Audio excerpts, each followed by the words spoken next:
to run with the rock and you fumbled it. Finna spin the block in the mothership. Rock like Woodstock, big stock, smother shit. Word to Uncle Sam, we tax like the government. Still in the game till the day I'm in love with it. You are now rocking with the most coveted. Unapologetic, let you know who you fucking with. What's the use? I got the juice. Tapping head tops like Duck, Duck, Goose. Slide off smooth in a coupe, no roof. Rocking sheep's clothing, I'm the big bad wolf. Double up, we gon' double down and double that. If I feel I'm double crossed, I'ma double back. That's a couple hundred large in a duffel bag. Blitzkrieg, somebody gon' hand up a pack. Yeah, with the shit. Finna call a blitz, make you call it quits. I can execute the plan on improv off script. With my brothers from another living color with the skit. Yeah, with the shit. Finna call a blitz, make you call it quits. I can execute the plan on improv off script. With my brothers from another living color with the skit. Yeah, you half steppers can't fuck with this. I'm with the big steppers and we stumping shit.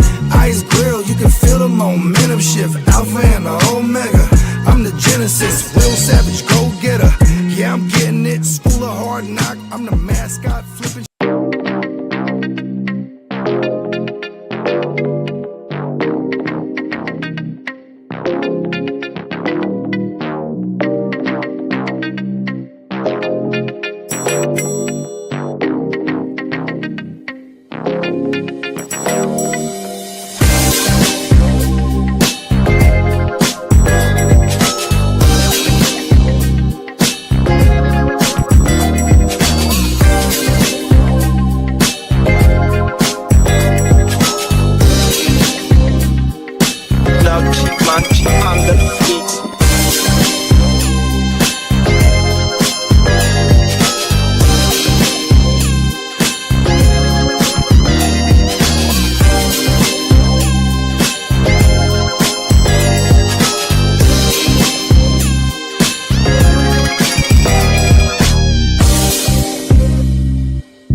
Good morning. As you can see, we got our super great host in their matrix already.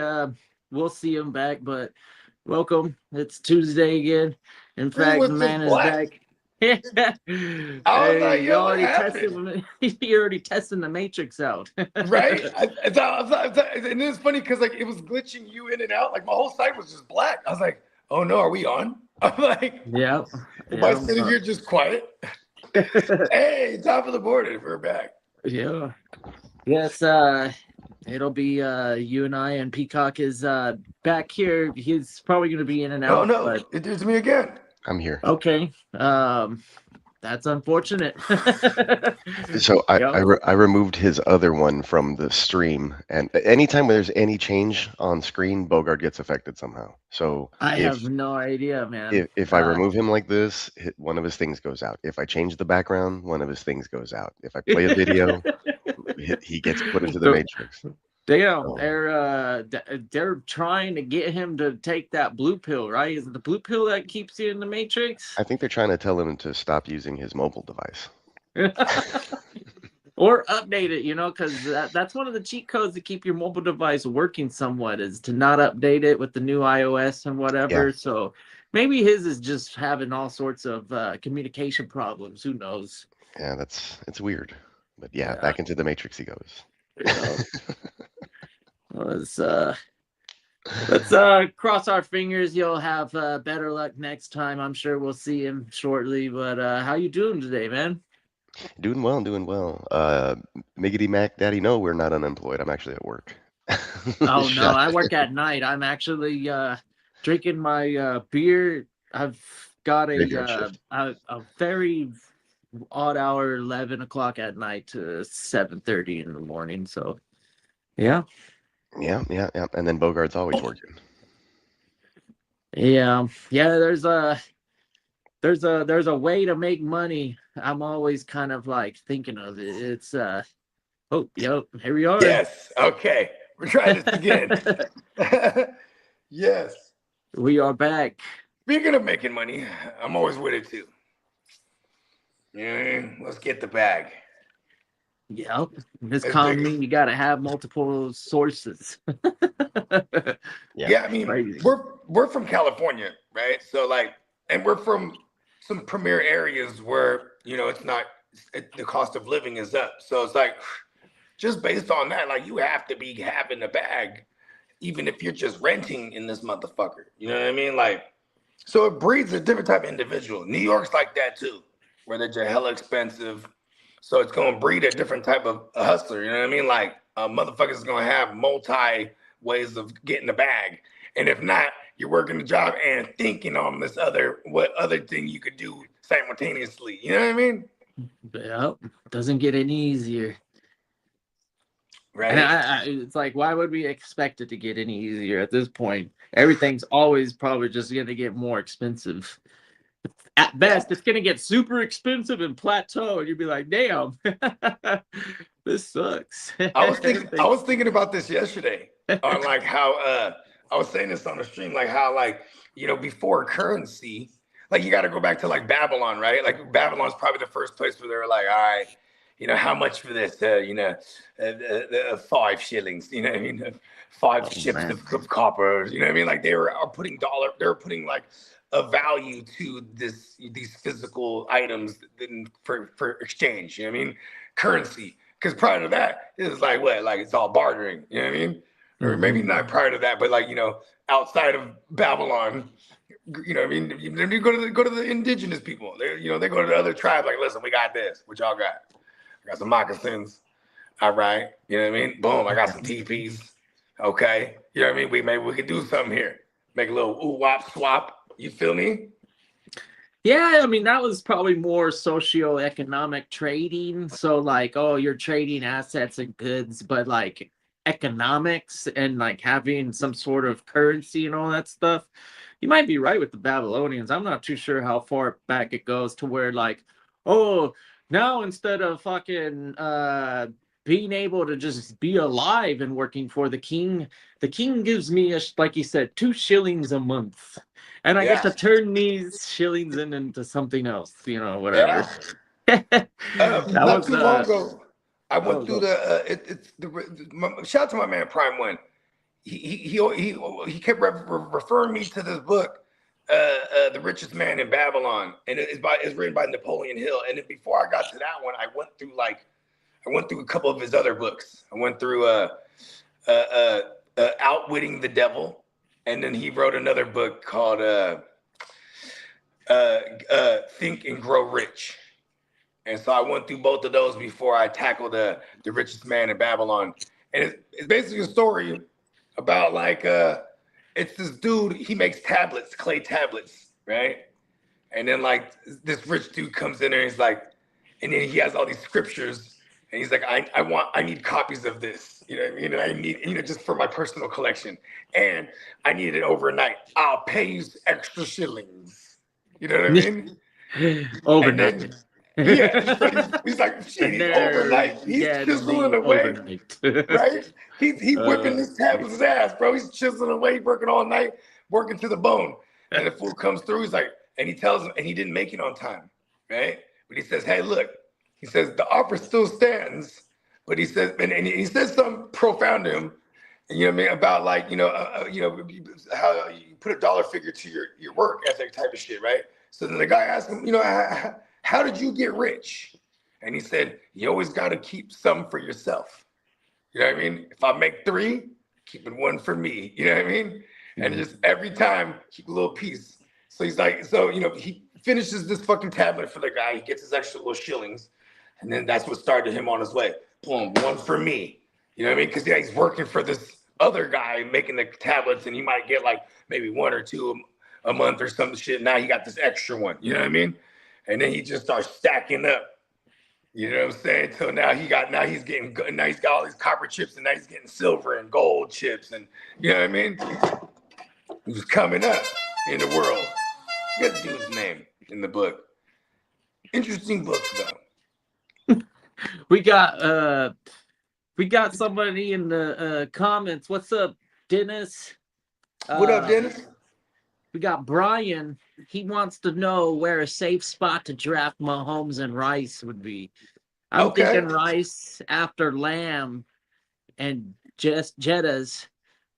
Regarding Mahomes, I'm thinking after Herbert, Nix, and Caleb tier. Yeah, because you know what? In reality, I like Mahomes as much as I like Herbert this year. It's just we're gonna get Mahomes at a value, so don't just reach up and take Mahomes. Get the value. Let him fall past all those guys. Yeah, if he falls. If he falls, right? Because there might be someone else who just sees Patrick Mahomes and goes, yeah, Mahomes, name brand. Yeah, there's a good chance that if you have 12 actual football fans in your league that it's probably not going to slip too far. And I'm not too sure Bo Nix. And I would take Mahomes over Bo Nix. Maybe, yeah, I'm taking Mahomes over Herbert.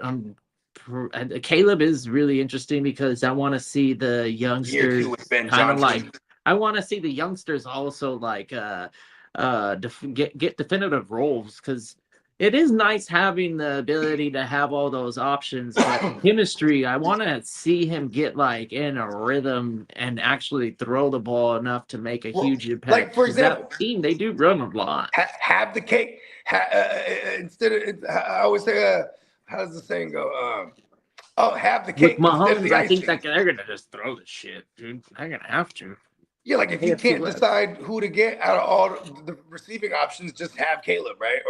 Or in this case, he's talking about Mahomes and Rice as a stack, right? That's a very affordable stack you can get. Safe spot. My safe spot. Rice is still like mid-second to late second, right? Like that's where he's going right now in a single QB. And I like if you want to have these guys at value, then I am safer taking Rice past the third. That's not even hard. I mean, or even in the third, because I think that's where he's going. In a receiver heavy like draft, because every draft's different, right? But say it's receiver heavy, he's gonna go in that mid second or third. That's usually like kind of our leagues, right? And we're talking single QB. And that's a little bit too early for me. That's too early for me too. But I'd rather. That's where he's been kind of going around the CeeDee Lamb territory. CeeDee Lamb territory is ridiculous. I don't ever see him going anywhere near CeeDee Lamb, but he's not a top 10 wide receiver on my draft board, and CeeDee Lamb is arguably like a top 5. It's funny how the recency bias is playing into this year, right? Because Rice, I'm with you. We should get him out of value. Like why? I don't understand why. Maybe I'm off on the ADP. Because one of the joints that we it was somebody's mock that we looked at that I'm really just solely basing this on. You know what I mean? But nonetheless, you know what I mean? A 3-4 turnaround Rice, that's where I feel comfortable. Especially if like he's my third receiver and I'm going receiver heavy. You know what I mean? And we are. And that's a actual reality in the case of you and I traditionally. We're like, running back right now? Probably not. Yeah, fuck it. There's so many. And that's part of the game. I play a dangerous game. I mean, I'm not afraid of trades. If I find myself piling up wide receivers in a draft and I'm comfortable with trading one of them for a better running back, like maybe getting a tier jump that wasn't available and that owner wants to get that receiver and something else to throw in. Those are trades that you can make. Those running backs are probably some of the easiest pieces to move before the season starts to get going too. Right. Traditionally, like week 4 or 5. Now you've got like, okay, where are those rookies at now? Or what is this committee balancing out to?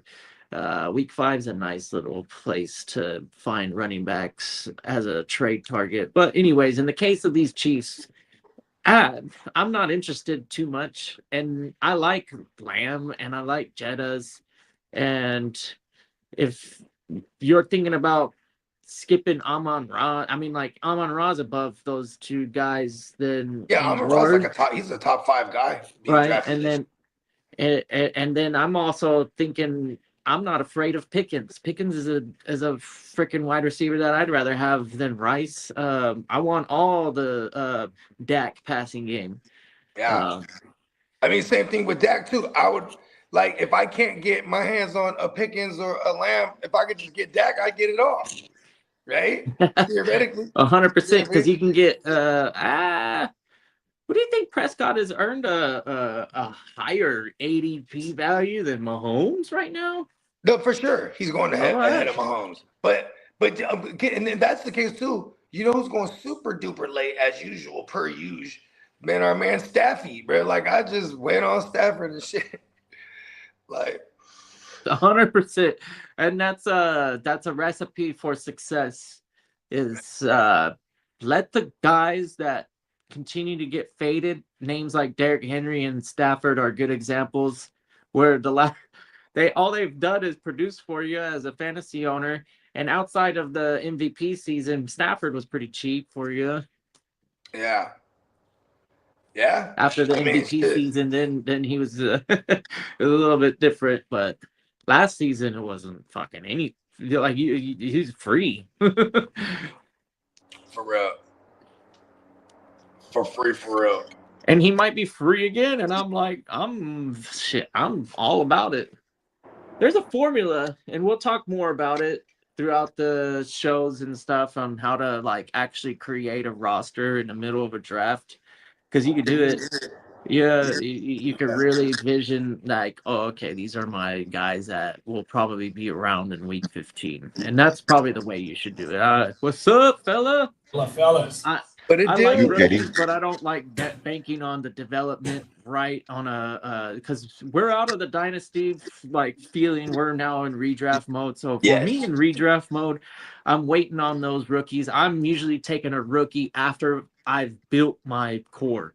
And like if I have all my positions filled, now I start to think about some of these probably the elite rookies are gone, obviously. But there's still some talent rookies that could be most of the time running back. The Casey Concepcions of the world. Kalen Black. I want to jump out real fast because I was while I was on the throne, I was watching the show and y'all was talking about the hype about Rice. Rice is hyper targeted in this offense. He had a 45% red zone target share, a 40-something% design target share. A first read target share is 30%, bro. He is the end-all, be-all in that pass offense. Like somebody was talking about Kelsey being a steal for us. You don't think that Rashee Rice is a steal? What other wide receivers do they have in that pass catcher room, dog? We know that's Mahomes' favorite target. From when they booked us in the Super Bowl in 2023, that motherfucking that playoff run going into the next season, that 3-game run where he had 23 receptions and 29 targets in 3 games. Then we just seen it last year after he came back from being suspended, only playing 8 games. Super hyper targeted, bro. That's why the hype is there on him. And that's why Spencer had him at WR12. Are you tier jump? Yeah, WR12. Are you tier jumping him though to like CD Lamb's tier and stuff? I'm taking CD Lamb, bro. Like I'm not even putting George. I'm not putting George Pickens ahead of him either. But to have, I mean, Bogey said it perfectly, and you was the one that said this, Bogey, about Kelsey. You're getting a piece of the Kansas City offense at a discount. You feel me? So even with Rashee Rice being like right now. Shout out to the guru, WR12. By draft comes, bro, he gonna be mentioned in the second round, dog. 100%. Yeah. I got the shit written down right here where how super hyper targeted this dude was. And I still like my like third. Maybe I'll jump to like the middle or even the beginning of the third. If you start to convince me with the fact that he hasn't been distracted too much, and we'll go fucking see from there. Like I'm interested to second round. I'm looking at the board at that moment, and I don't give a fuck about the Kansas City Chiefs. I'm like, okay, well, who's here? And I like George Pickens, and I like some of the other players, particularly because of. I think George Pickens he's like an early second round this year in a single QB. Man, like that. His finish was too crazy last year. Here you go, right here, my game. He had a 54.8% design target share. He had a 28.7 target share, a 46.2 red zone target share, bro. He is the end all be all in that offense. And if you go look at every season that he's played, he continues to do that for that offense, and they haven't brought nobody in. Only thing he need to do, like Kitteh said, hopefully he's not too distracted. He done pissed dirty, got his 90 days up out the way, got his little reconstructive knee surgery. It's time to go, bro, because he the end all be all, bro. 100%. Yeah, he's definitely. I'm not mad at that. I'm definitely thinking about grabbing him in that third for sure. Somewhere in there. Brian, you need to tell us why you got Devontae over Pickens, because Jalen Hurts only throw the ball 25 times. Dak throw the ball almost 40 times a game. 36, 37 times a game, bro. That's more opportunity for GP. Are you with me? GP had 1,400 yards and 7 TDs. He might do that again, bro. We might not even see that out of Devontae this year. The neat thing about the Cowboys I'm picking Devontae Adams over George Pickens. That's a fact. Cowboys offense is so potent. Like there's a good chance that we're just looking at a handful of opportunities, and Dak is very savvy at finding those opportunities and striking when fucking love Dak, bro. He will light you up if you allow him to have one of those guys on the outside be open. It's a nasty offense, and they still got the tight end coming back. And the running got a real running back now that can carry the workload. Yeah, I mean, like they got a complete offense. 100%. The line is really where they need to get a little bit better, and I don't know. They got multiple first round picks on that. They line good. They just had in and outs last year. Just everybody, because that was part of the reason why I had you draft Javonte last year. And if y'all want to go, if you want to, let me do a shameless plug. Go watch the motherfucking Javonte shit that I just dropped, bro, not too long ago, and it's gonna break down the offensive line over there, bro. Oh my man, he still hit for 1,300 yards. Come on, 13 TDs. Oh my man. Yeah, so improvements over there on the line, as well as the production that the overall offense consistently provides. It's a nice team to put your money in, just like how the Lions and the Rams and hopefully the Texans get back there for a minute. It was looking like a lost cause for them, but I think that now that Tank Dell is strengthening up, that's gonna really open up everybody else's work. I think the only defense that can stop the Cowboys is their in-state rival. There's no other defense in the league that can shut them down, dog. On paper right now. Talk your shit. Recency bias. We've seen what Houston is doing to people. I believe it. You know what I mean? Yeah. Like, hey, them motherfuckers, bro, they're built for like teams that's like Dallas, because Dallas got an arsenal of weapons that can hit you from anywhere, right? But they got that pass rush, bro. They got big snot knockers in the secondary, 100%. Like, hey, Houston, bro, Houston, we have a problem. Oh. Hey, does the South play the NFC East this year? Now that I don't know, big bro. I think we got. Hold on, let me double check.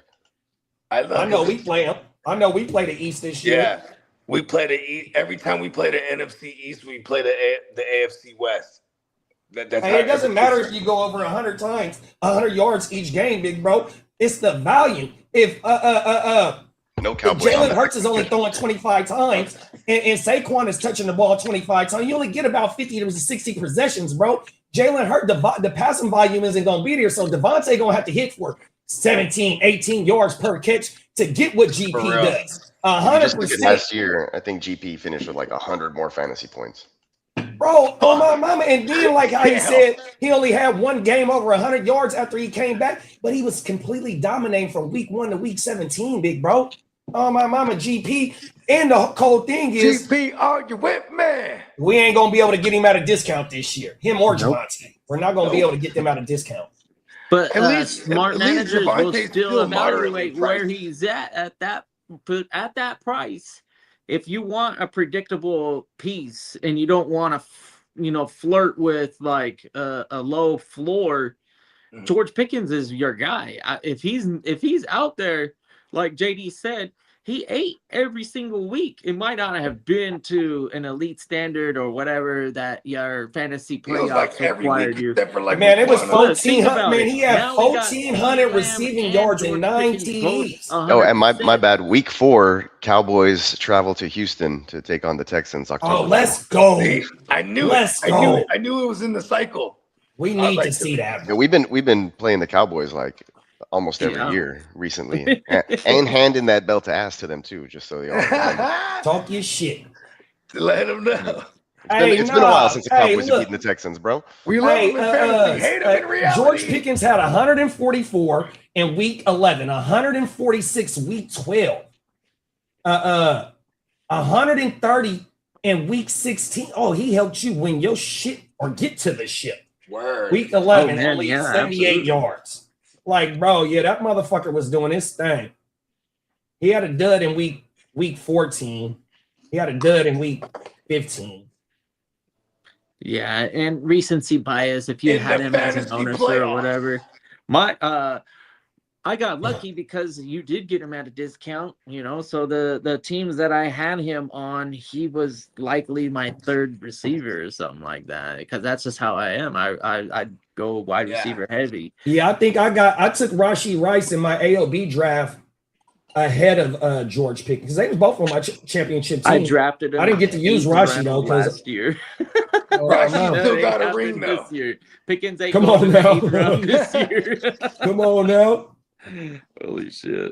Yeah, he was number 3 in red zone targets. And that's another thing about George Pickens. We seen George Pickens take a 5-yard slant to the house last year. He's the route tree is like ridiculous. 100%, like, oh my goodness. He was waiting to erupt last year.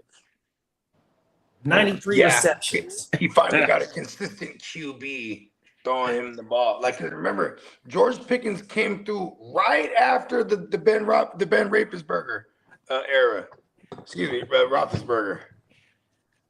He just he's pretty smooth out there with the body control, and then obviously he had an issue with the drops, but I don't know. Last season was a nice pick me up on a fantasy manager's plate.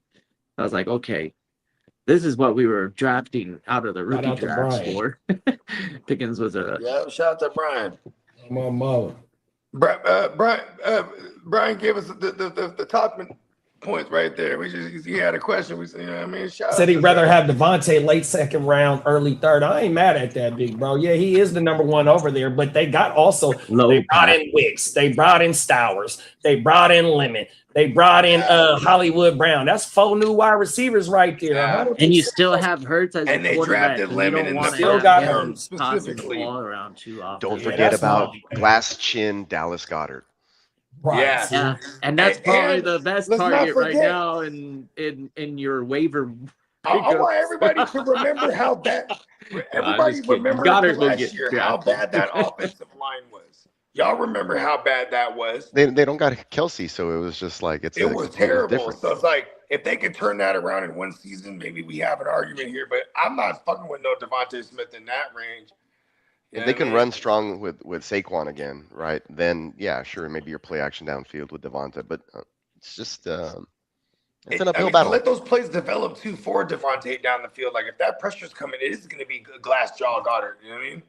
Right. And Saquon, they even talked about Saquon being utilized more in the passing game too, and then they want to use Lemon predominantly as a slot guy. Initially he's going to be predominantly a slot guy, right? That's the exact quote or whatever it was. But you know what I mean? With that said, you know what I mean? It's like, look like they're gearing up for a lot of short passing game. You know what I mean? Yeah, and you know what Devontae Smith's not good at? Like press. Like that motherfucker will get bodied. He's not going anywhere if that DB is right up in his face on the line, dude. He's gonna have to have like some phenomenal footwork to like juke a motherfucker off his shit. You feel me? Cause you're right. I didn't think of that. They got to get him in a rub route. Pause. Yeah, it's pretty easily to defend a 180-pound wide receiver who's the only target on the team. You're like, oh, easy. pick the biggest dude. He did gain like 20 pounds in his career, huh? Push him off his route. That's all you got to do. Come on. Hurts is going to get all flustered and running around and fucking whatever he does. You know, it might be successful. Who knows? And you know what's crazy is Howie Roseman. He puts motherfuckers on make or break shit. Like listen, bro, you gotta do it. I know you wanted me a Super Bowl, but you got me to 2 of them things. But listen, you better start showing up. You know what I mean? And then they get rid of AJ Brown, right? So it's like, well, they do have Lemon to develop for the future. But it's interesting because Howie Roseman doesn't like do rebuilds. He just retools. You know what I mean? And like, like look, that rumor was a fun rumor a couple months, like a month ago, maybe even a couple weeks ago. That was a cool little rumor, man. If this is a bad year for Jalen Hurts, and then Lamar doesn't get paid over there in Baltimore, Lamar's he's gonna go to Philly. You know what I mean? Because Howie Rose would be like, yeah, come over here, I'm gonna give you all the bag. We got the $75 million for you right now. Right? They don't want to give it to you. We got you. Oh, every time. What I mean? They'll call his mom. They'll get his mom's phone. Oh, well, they get the mama number. Oh, they'll get the mom's number and talk to the mom, and she'll be like, baby, they're gonna give us all the money. Brian said also CD think he missed about 4 to 6 games. Yeah, them facts with that ankle injury early in the season. Yeah. But that's the thing, though. Once CD came back, the offense, it was humming. It's concentrated. It was humming, big bro. Yeah. That's the thing, though. Like, they don't target the 28, 30-point average teams. You know, the Rams, the Lions, the Cowboys right now. Those are the Niners going to be there this year, too. Doesn't matter. Going to be putting up 30 this year. Let's go, baby. 100%. But my thing with I think you pay more for CD Lamb, absolutely. But I would say that the Pickens owner is probably just as confident on a weekly basis of starting his wide receiver as the CD Lamb owner. It's not. They don't cancel each other out. Remember, GP can play inside, outside, and CD be dominating from the slant. I would rather have Amon Ra before having the both of them or whatever. But I know that in that situation, I might be able to get lucky and get the 2 wide receivers in the first. And I just said it too, bro. He only ran 80 slot snaps. I took him in the 8th last season. Hey, bro, Schottenheimer had him on the outside, bro. He don't even play CD Lamb's slot receiver type, whatever you want to call that bullshit. He's strictly on the outside, dog. They don't cancel each other out. Yeah. I mean, and here's the thing, too, is like, and some motherfucker's gonna throw the ball like 40 times. Let's fucking go. You know what I mean? Like right. We're gonna get more than often than not. Like, both guys are getting 9-10 targets every week. You know what I mean? Average 7 for the year. They'll both average 7. Yeah, that's a fact. 7 targets per game, easily, dog. That threw 600 times last year, dog. Let's go. 100%. Come on, man. We gonna do the math. What this shit say? It was 38.5 team pass plays per game. That was 3rd in the league, dog. Come on, man. That's just going crazy. High volume. Yeah, and that's what. That's the thing too. In fantasy, if we can't find efficiency, we're not really looking for efficiency as much as we're looking for high volume. You know what I mean? Like let's volume our way to the points we need. Right? Like fuck it. Let me a trip. That's why I love the idea of Rice too. Is like when I feel like if we get a healthy Rice and Mahomes all year, Rice is 100+ catches at minimum. Easy. That's the easiest thing that he would have to do because of the nature of his ADOT. The nature of his average depth of target is gonna dictate that. You know what I mean? Yeah. And the high and the first read targets. Remember, I told you about Rice in the first read targets as well, and the design targets. 100%. Thank you, JD. I forgot to bring because when you said that shit fucked with me.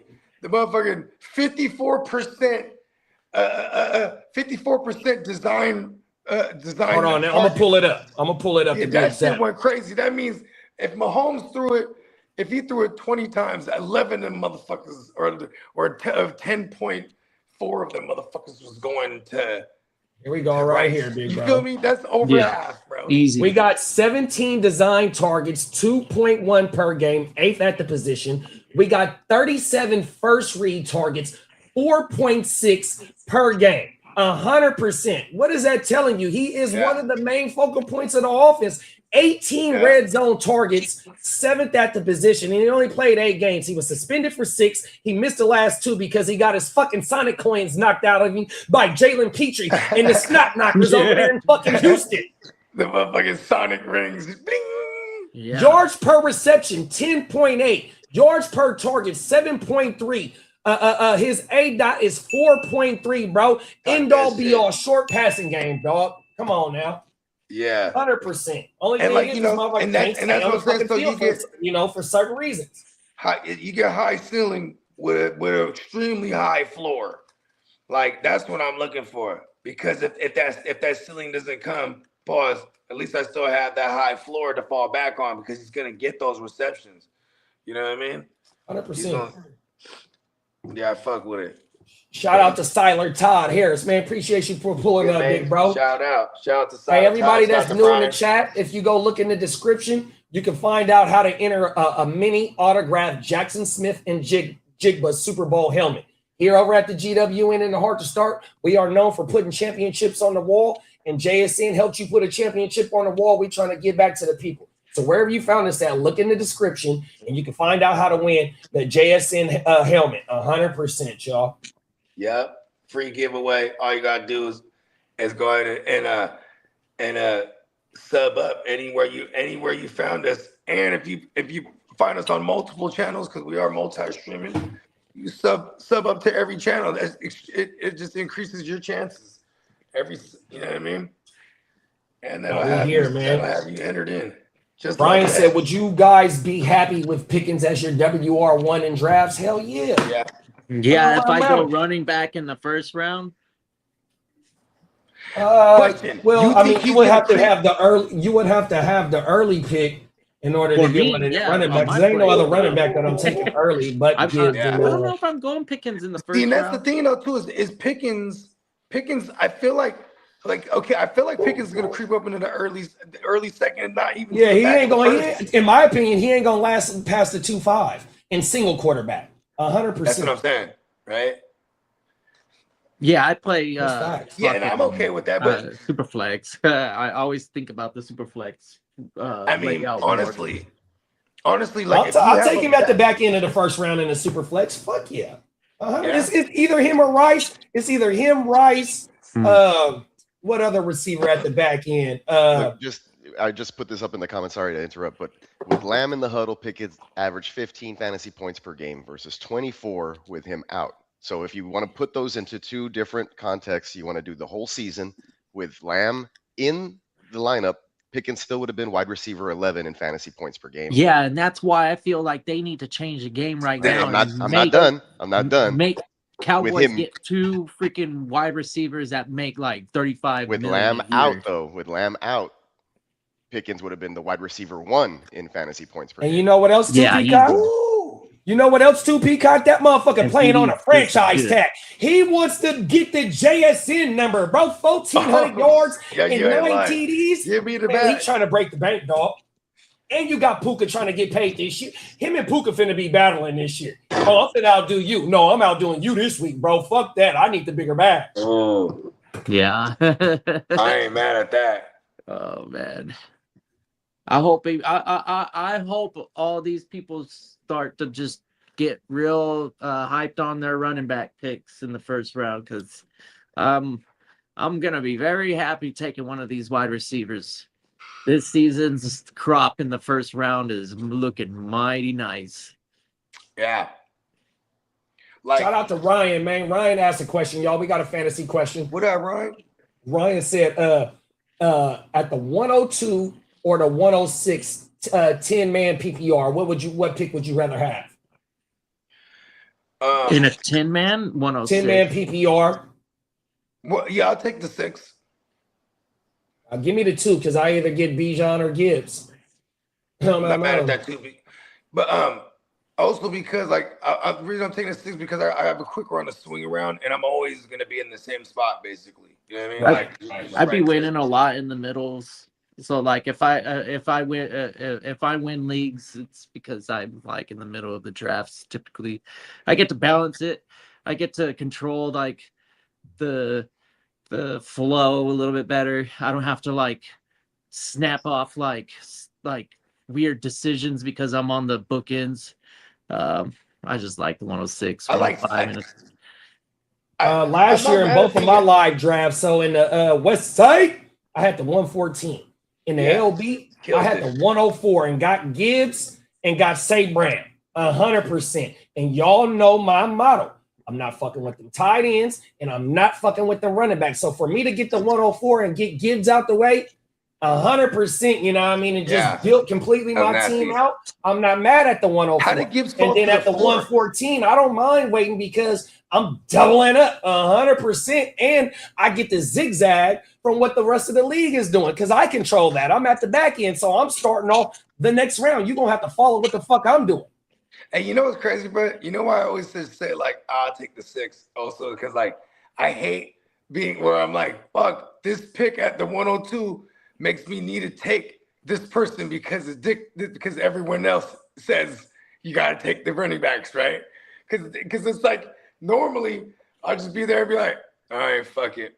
Taking whatever receiver I want. You know what I mean? Yep. And I'm like, and then I'll regret it. Like, damn, I when I have a shot at the – so I guess this year, if it's – like even with taking Josh Allen in a super flex, it's like, man, just take Josh Allen if he's there. Like but I never get high picks, which I love because I'd rather be at the back end. Pause. and Shout out to all the homies in our leagues that take them quarterbacks early in the motherfucking super flex drafts because you make it a whole lot easier on me. Please keep it. 100%. Motherfuckers be having 5 quarterbacks go in the first round, dog. Are you fucking serious? You know, Josh Allen is Josh Allen is at the end of the first round. Or something like that, you know. Well, I'm just saying, like, if I'm talking about if I have the decision, like I have a top 3 pick, and then like no matter what, if I'm 1 or 2 or 3, if Josh Allen's there in a suplex, it's usually not a bad move. You know what I mean? I'm saying though, I got the runner up to the MVP in like the 6th round, dog. That motherfucker almost had a 5,000 yard season in Drake May. Ain't no way in the world I need to take a quarterback in the first round, bro. It's neat though because Allen is an anomaly. He's pretty much guaranteed first or second finisher for the last. I don't care, bro. Hey, Kitteh, you've been saying that you're taking 5 straight wide receivers. If you get hold on. If you get a top 3 pick, 4 pick in the West Side this year, you mean you're telling me you're going to pass on Josh Allen then? Absolutely. There it is. I don't want to hear that shit. Oh, man. Fuck Josh Allen and his number 1 or number 2 finish for the last 6 years. Bro, pass on him. I just respectfully consider the way that I play fantasy football in the leagues that I'm in, the bogey leagues. They're very, very flex heavy. Yeah. And there's a certain value that I have on a bench, and going skill position like first 7-8 rounds isn't out of the question, but definitely the first 6. And then you know, depending on how the flow of the quarterbacks, I'm not mad at some of the cheaper names, like especially when you start to see Stafford fall, and that's the main thing. And Baker, if you're seeing a value. Baker is a little bit of a tier break for me, where I start to get a little bit antsy. And Baker is going to slide this year just based on the injury and what the shit looked like last year as a shit show. 100%. But we all got to remember in 2024, Baker almost had a 5,000 yard season, and it was just ugly last year. So he's definitely a bounce back shawty this year. He definitely has a chance to bounce back. Come on now. I love that. I'm trying to tell you, we got to find the values in these later rounds. That way, like I said, bro, we want to build a roster from top to bottom. So I'm not investing in no quarterback or no tight end early in the draft. And if I'm later in the draft, yes, I'm skipping running backs unless it's CMC. That's the only running back in the back end of the first round that I'm considering taking, depending on what wide receivers is there. Other than that, bro, we're gonna build our complete roster out, and we're gonna wait on, like you just said about Stafford, bro. In single quarterbacks, he was going at the 11-4 last year. That's crazy. He threw 48 TDs and almost 5 thou out, dog. And that was his third time in his career going over 40 TDs. Now let that sink in. Yeah, He been playing since 2017, dog. That's his third time going over 40 passes TDs, 40 passing TDs. That's mind-boggling. We got more startable quarterbacks this year for fantasy too. So that's another thing I'm liking. There was more question marks at quarterback position, whereas I think like Bo Nix, he did kind of like carry a little bit question mark going into the sophomore year. We know what that Broncos offense is now, and we can expect like maybe not. He finished out his back-to-back Bo Nix back-to-back QB sevens. The passing game is terrible, 100%. Even though Sutton and Franklin did a whole lot. Matter of fact, look at this shit. Because I'm doing my quarterback video. I'm finna break down this target shit for y'all over there. Listen to this shit. Yeah, it's crazy. We go right here, dog. Listen to this shit. Yeah, where we at? Broncos okay, look, bro. For the most part. Last year, I want to CJ you had Stroud 135 targets from Sutton. You had oh no, that's 2024. Excuse me. You had 124 targets from Sutton and 104 from Troy Franklin, right? Highly inefficient. 65 to 104 for Troy Franklin. And we call Troy Franklin a red zone monster, but he only had 3 TDs in the red zone. Cold world. Then you got Sutton, 124 targets, 74 receptions. Highly inefficient. Then everybody else under those 2 top pass catchers on that team, everybody's bunched up in targets. That's why you go give up a number 1 for Waddle, 100%. And Bo, back-to-back QB sevens, bro, we got to remember, he's able to do it with his legs as well. So when you be able to, and he's a little bit shoddy when it comes to true QBR, which is the layups and deep ball accuracy. In my opinion, is going to get better as he gets more reps under his belt, even though he's a 50-year-old quarterback in age because he had like 8 years in college. You feel me? But he got Sean Payton, 100%. Still got Lombardi over there. This is 3rd year with Lombardi. Yeah, and then you go get Waddle, bro, on top. And Pat Bryant. That's the main thing. Pat Bryant and RJ is the future of this offense. If you go look at their targets to their receptions, highly efficient, bro, on my mama. So I hope they get some run as well, bro. But yeah, man, Bo Nix is a damn great fantasy quarterback, and he's going to get better. Yeah. Drake May, another quarterback that's only now he got Waddle. He got AJ Brown. I mean, like, geez, there's not a lot to like hold Drake him back. May is like the 2nd QB drafted. Oh, and here we go right here. Yeah. Bo averages 4.88 attempts per game. He has a 4.29 yards per carry. He had 5 rushing TDs, and he had an 18.6 carry share. And that's another thing. The Denver run game is boo-boo. Now, just imagine if Denver had a okay run game to make the play action even better. Off boots and shit, because the threat of him in his legs is going to make the linebacker suck up on bootlegs and play actions. 100%. They run game, bro. J.K. Dobbins, yeah, he was looking good, all right, but he got injured. That's why they took Jonah Coleman to help that run game as well. The run game, it ain't that dominant over there, bro. Yeah. There's the case to be made for him. You know what sucks the most for him in fantasy too is just how good their defense is theoretically. You know what I mean? Yeah. So it's like, we haven't really seen them be one of the higher scoring teams like that because like they've been able to win lower scoring games. You know what I mean? Well, and see, that's another thing, but they start off boo-boo as well. They got a boo-boo offense because they start off boo-boo, and then remember, they were giving up a lot of leads. Yeah, they was giving up leads and shit like that, having to come back. Like Bo Nix had like 7-game winning drives last year because they was either down or, you know what I mean, teams came back on their ass, shit like the Giants, remember? That was like week 5 or week 6. We was watching that game. I remember that shit. They were down like multiple possessions, and they were all in the 4th quarter. They scored a touchdown. The defense gets a turnover for their offense, and they scored another touchdown, and then it was like insane. Top of the morning, Tino. Team leader. Brian said, how y'all feel about Luther Burden? He's hella hey, I love Luther Burden, big bro. Oh my mama. He is a must draft for me this year, dog. Do not. Yeah, and like the only I know, right? The only thing I'm afraid of is that that everyone feels strongly too. Like shit, I'm bought in Luther Burden now too, but it's like, man, he's gonna be so expensive. Like we need him to like bubble. You know what I mean? Like, but I mean, even with all the hype, where do you think he's going? No, I'm okay. You're going to get him as your third wide receiver. He's probably going to go as high as like a third rounder when it's all said and done. Shit. Let's look real fast. Because there's other wide receivers that I would take. Has Luther Burden listed. Who's going first, Loveland or Burden? When it's all said and done, he's going to go up that high. Yeah, wide receiver 23 between Terry McLaurin and Devontae Adams.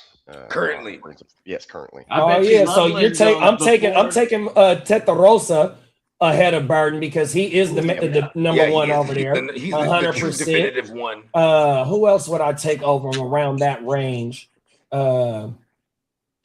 I love that. Maybe Ibuka. You might take Ibuka over him.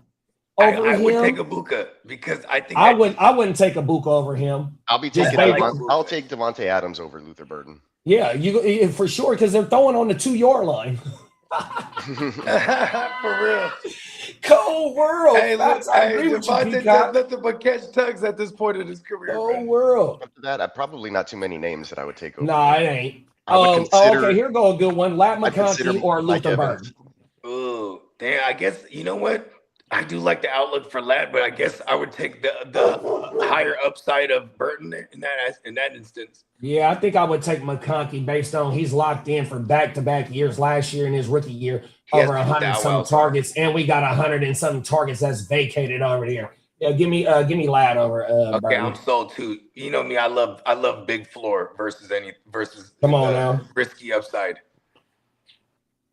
Yeah, fuck yeah. I guess I would take the Lat. I love the Lat. I forgot we got to fire up bagpipes this year. Fuck that. I got you. We definitely need that. Yeah. But a laddie. Hey, Brian said FIFA about to come knock on that door. Peacock said not 7-second clips. That's hella Come funny. on, man. Hey, shout out to Brian, man, for rocking with us all day, man. 100%. Shout out to where my other boy at? Ryan. Shout out to Ryan and shout out to Siler, man. Yeah, man. 100%. Yeah, man. Brian, Ryan, and Siler, man. We appreciate y'all. Hope Brian, Ryan, and Siler. It sounds like a rock band. Shout out to the homies. It's like Hall and Oates nephews. Brian, Oh, Ryan. yeah, I love Holland and Oates, bro. That's my shit. Yeah, Hall and Oates is the shit. Brian said McConkey and Ibuka for sure over Burton. I ain't mad at that. I'm Burton over Ibuka though. This year. He's the number one. Me too. Because it was 120 to 60. Yeah, it was 120 to 60 something for Ibuka, so highly inefficient as well. But first year, it's gonna get better. And the offensive coordinator last year was boo-boo, bro. I just realized that they got Zach Taylor, Zach Robinson as their OC over there. Yep, that's going to be so beautiful for us. The biggest thing for me with Double E was that he got hurt with a hamstring. No, for sure. And Baker had a shoulder sprain in week 11 as well. Yeah, so I think I really like Ibuka. Everybody was clamoring for him in all my leagues where I drafted him like all year long, and then people coming after him all off season. So I think that the sentiment out there is that Ibuka will have a better season than he had last year, and that's because he had a great season, I think. And then the absence of Mike Evans, fully correct, And I ain't scared of Chris Godwin. It's been forever. He hasn't been the same since the injury. We got to remember Jalen McMillan. His rookie year, he was killing once he got into the lineup. And last year, going into training camp, he fucked up his neck, so it also took him out the season for a long time, and he came back at the end of the year. So they are loaded in the wide receiver room. Yeah, and they took and I know Buck. Let's they go. took Ted Hurst this year. Hopefully you think Buck turns into the next Pacheco?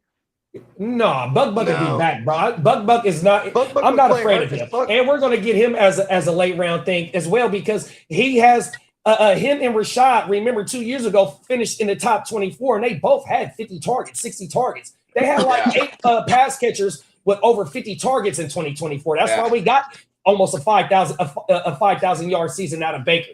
100%. Everybody in the offense is going crazy. He got a 25% target market share as a career stat as far as targeting the running back position. So it'd be 25% of the time he's throwing out a running back. That's pretty. And another thing of investment to the running backs is Kenneth Gainwell. He had 875 receptions last year, dog. We know, like how Bogey just said, what Baker like to do with them running backs. Hey, bro, we just seen two top 24 running backs in that backfield not too long ago with Coach Liam Cohen. And Baker is known to get OCs paid. Remember, he lost Liam Cohen and he lost the year before that. Forgive me.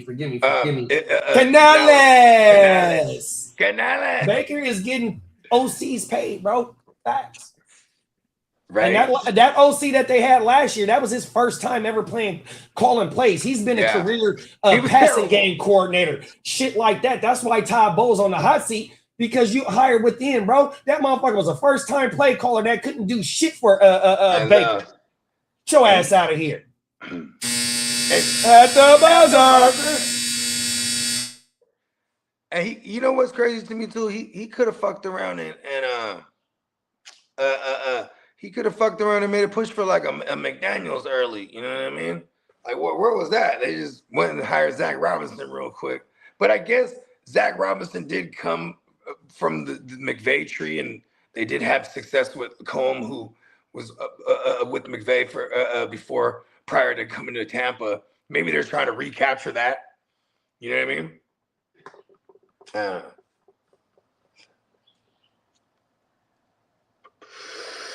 That's just something I just thought about now. I like Baker a lot, though. We're gonna get him out of value. I'm down with that.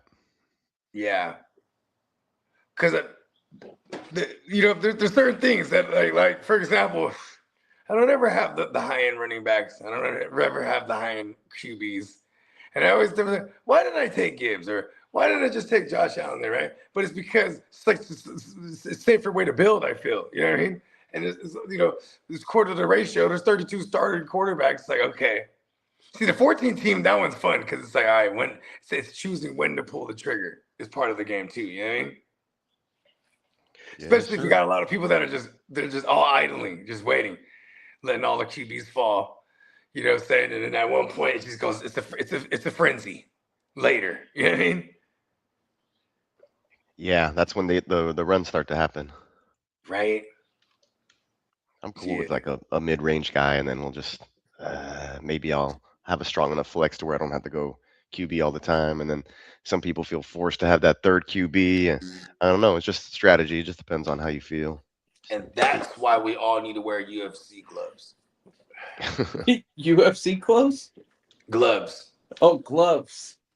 Yeah. Just think of the 3 ounce gloves.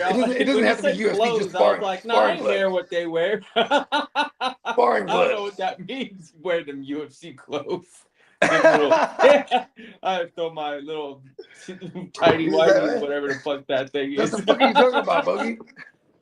No, but you know about the little 2 ounce or 3 ounce joints or whatever they are. They're 2.5 ounce or whatever. The fucking, you know what I mean, with the fingers cut out. Yeah.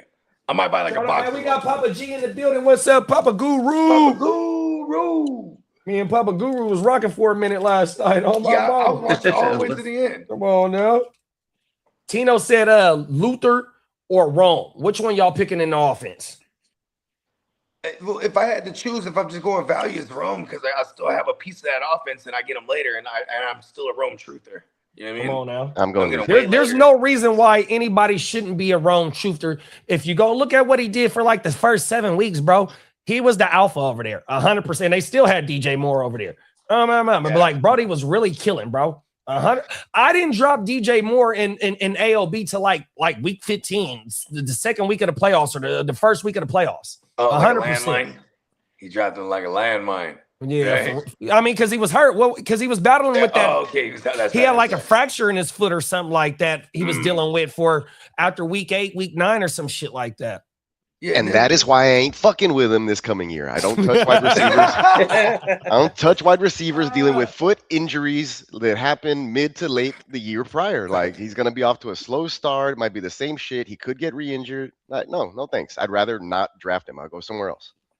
Yeah, because especially the wide receivers, there's so many good ones. It's not hard for me to just wipe 5 of them in the first 5 rounds. Yeah, man, bro. Like, shit happened to me my senior year. I had a bad ankle going into from the off season, messed up from basketball. It took me like a whole 2 months just to kind of get going again, and then by the time I did, season was fucking over. Come on. Like, those shits linger. They linger. And that's why these players need to use peptides. Rome is considered. Hey, you know what? Costco got peptides. Yeah. I seen that right when you walk in the door. I seen something. I forgot exactly what it was, but that bitch said peptides on it, and I thought about your motherfucking ass. Real talk. And Brian says it right there. It says Rome actually said it himself during the offseason. He wouldn't be back to 100 after his recent injury. Oh, world, bro. And that was suffered like week 7 or week 8, bro, last year. Everything. And he tried to come back, and then they finally sat his ass. And also, oh shit! Did we just got another Egypt goal, baby? 2-0. Wow, Argentina. See you later, bitches. Bye, Messi. Yes. Wow. Here we go. I'm all about Salah. Let's go, Egypt. Oh, you know what? Let's see if we can do this, Peacock. Egypt? I got so right now I have the star player The cam pyramids are in the gonna be going background, crazy. and we won't get I was gonna try and put an overlay on that as well. Oh, I just can to give it a little bit more definition of we ain't fucking with y'all. Oh, hold up, I got you. I can edit it. Oh. That's federal, bro. Right. And shout out to everybody that's in the chat. We have been going live for the World Cup games. I don't know who's playing tomorrow when the round of 8 start, but we, even though that America is gone, we are not done. We got an England fan that's still on, still in it, and we do Norway. Let's go Norway. Alan. Fuck England. My ancestors are from England. Fuck England, bro. Come on now. My ancestors are also from Mexico, so I embrace that side a little bit more. On my mom's side, the great grandpa, actually I think he might even just be my mom's grandpa, so it's only a couple generations removed. But he's from South. He was a Caucasian dude from South Britain, South British or something like South Britain or something like that. South British. As much as I want to do the 23andMe, it's not gonna happen. Hey, my sister did that shit. So and we have the same parents. My parents are about 70. I'll just tell them both to do it. Right. Everything. Let us be known what y'all got. So I looked at all that shit. That's how I found out a bunch of shit. Like, oh shit. Okay, cool. Because we have the same family tree. You know what I mean? Same parents. So South Wales. I'm like, I'm never putting my genetic code. But see, that even means that they got my genetic code just based on that. Wales is part of the UK. It's not necessarily part of England. It's in a whole other country. But anyway.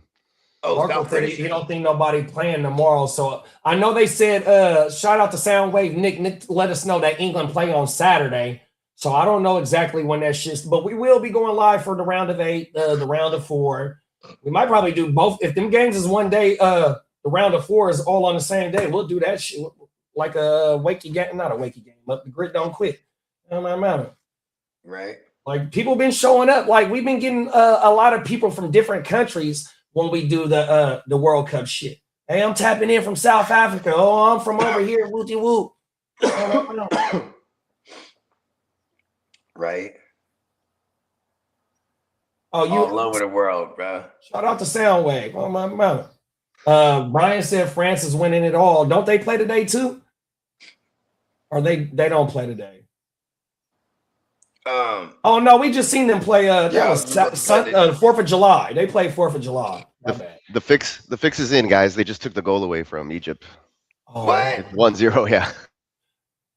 There's no way that Ronaldo and Messi can go out in the round of 16. What are we going to watch for? For real. We watching for the Brits? Oh no. Fucking hottie Kane. The Brits are going to do it. They're going to take it. Oh, world. That'd be funny if they took the World Cup in America. Huh. How ironic would that be? Believe in us. Right. It's like, hold on. Y'all lost the Revolutionary War. All right.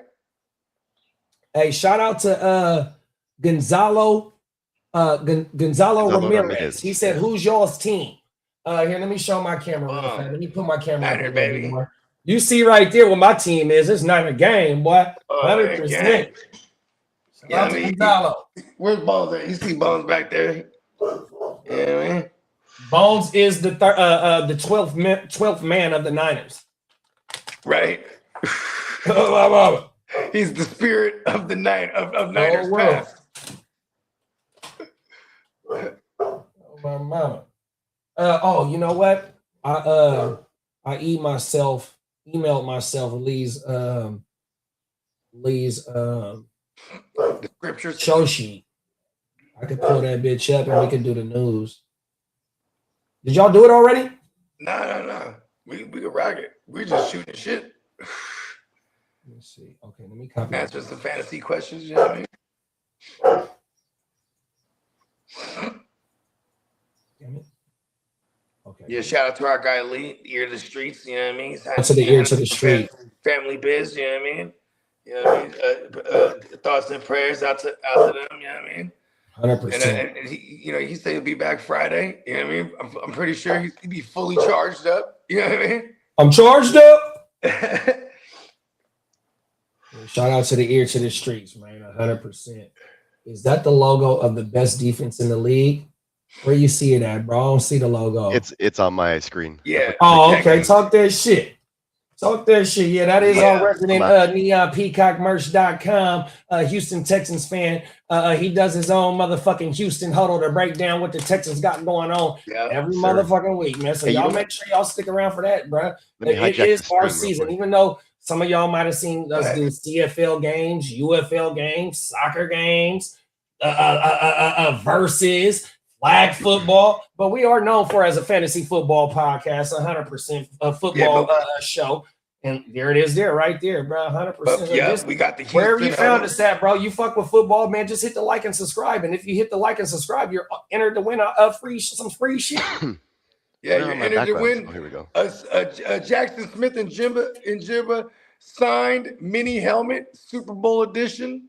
You know what I mean? Fully authenticated. This shit, you know what I mean? All anyone has to do is sub up, and we are multi-streaming. So if you find us on the Gen Wealth Net, or if you find us on the Heart to Start or Neon Peacock, you know what I mean? I would suggest going and sub up to all of them, because then, you know what I mean? No matter what, you sub up and you entered.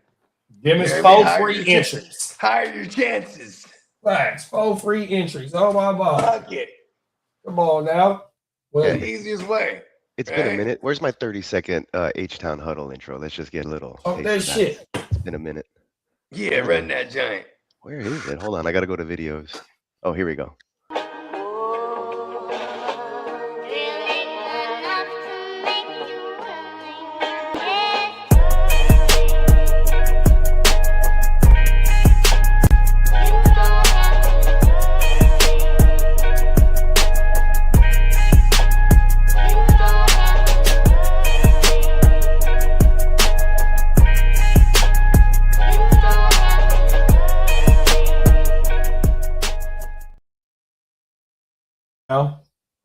H-Town stand up.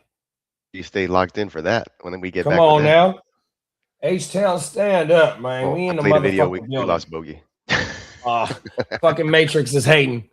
Oh my mouth. 100%, man. Yeah, man. We got all aspects covered with this NFL shit because we're live on Mondays. We're live on Thursdays, live on Tuesdays, live on Fridays, and we do watch parties on Sundays, bro. So we cover this fantasy football shit. We cover the NFL top to bottom, pause, beginning to end, and in between with the off season and at the beginning of the season, 100%. So the whole 365 days, we are a NFL channel, fantasy football channel, but we are starting a little bit deep dive into the UFL, to the CFL, you know what I mean? We had the fucking flag football shit. That shit about to be booming because the Olympics right around the corner. So yeah, man, y'all found the right spot. 100%. Oh my mama. But shit, let's crack off that news real fast, y'all. Check the chat. Finally got Tank Dell back. Okay, Stroud's God. That's one thing that Peacock said, bro. And I've seen Steve Smith said that Tank Dell is the alpha in the room, not Nico. Not the other Nico twin, a.k.a. Higgins. He was only there 1 year. But they say that Tank is the guy over there. Like, he is the alpha in that room. The route running is legit. Like, he's probably the best route runner they got for sure. Come on now. Release, like, it's people like, okay, we were talking about Devonta Smith earlier, like how he has some trouble maybe on press coverage. Like, not Tank Dell. Like, he may be little, but he's shifty, and it's hard to get your hands on him. And he's always open. It's crazy. I hope he can still do that, though, after this injury. 7-Eleven, always open. Yeah. Come on now.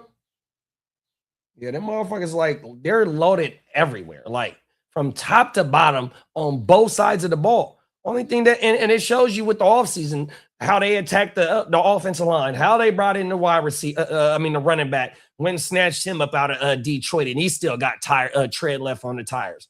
That's all they need is the O-line and the running back to be able to be capable enough so CJ can get that fucking play action going, dog. After that, bro, the run helps the defense. The defense helps the offense because they're going to get turnovers 100%. So we might even see 25 to 27, maybe 28 points per game from them, bro. 100% extra fucking possessions because of the defense. Oh, no. Yes, I can't wait for this season, dog. 100%. I can't wait. Hella excited for a lot of these teams. See what they putting out on the field. Is Lee's grandson available to do the news? Oh no, if he's ready for that, then. My mama. Stop with the nonsense.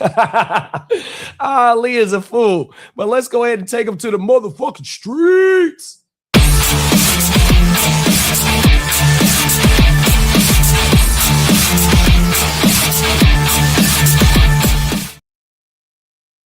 Shout out to our man Ear to the motherfucking streets. He got the show sheet ready for us so we wouldn't miss a beat.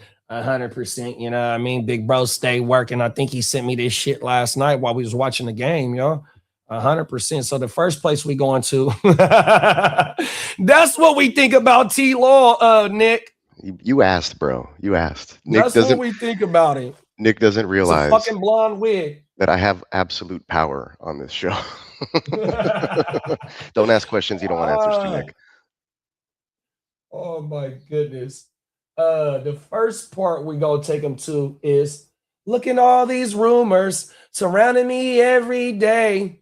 I need some time to get away. Let's get into these rumors, y'all. Yeah. Where is it at?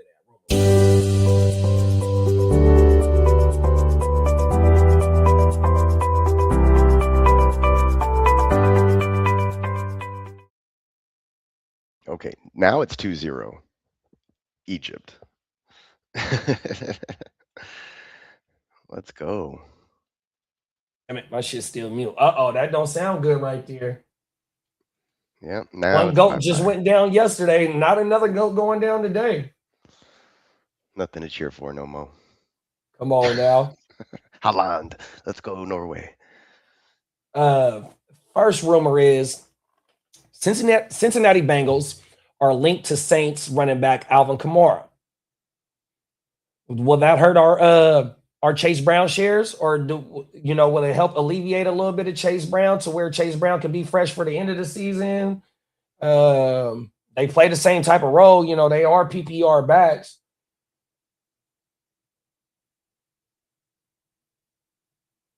And I wonder what they would try and get. They can't get too much for him because he got a $20 million contract, even though I think it was a 2-year that he signed last year, 2-year, $24 million contract. But yeah, when you bring in ETN at $50 million over 4 years, 5 years, you still got Devin Neal over there. You still got Kendra Smith or I can't think of Brett's last name. But yes, the writing's on the wall. It's time for Kamara to go. It's time for Kamara to go try and get be on a Super Bowl like type opportunity team. 100%. And he definitely can help a team. Oh my mama.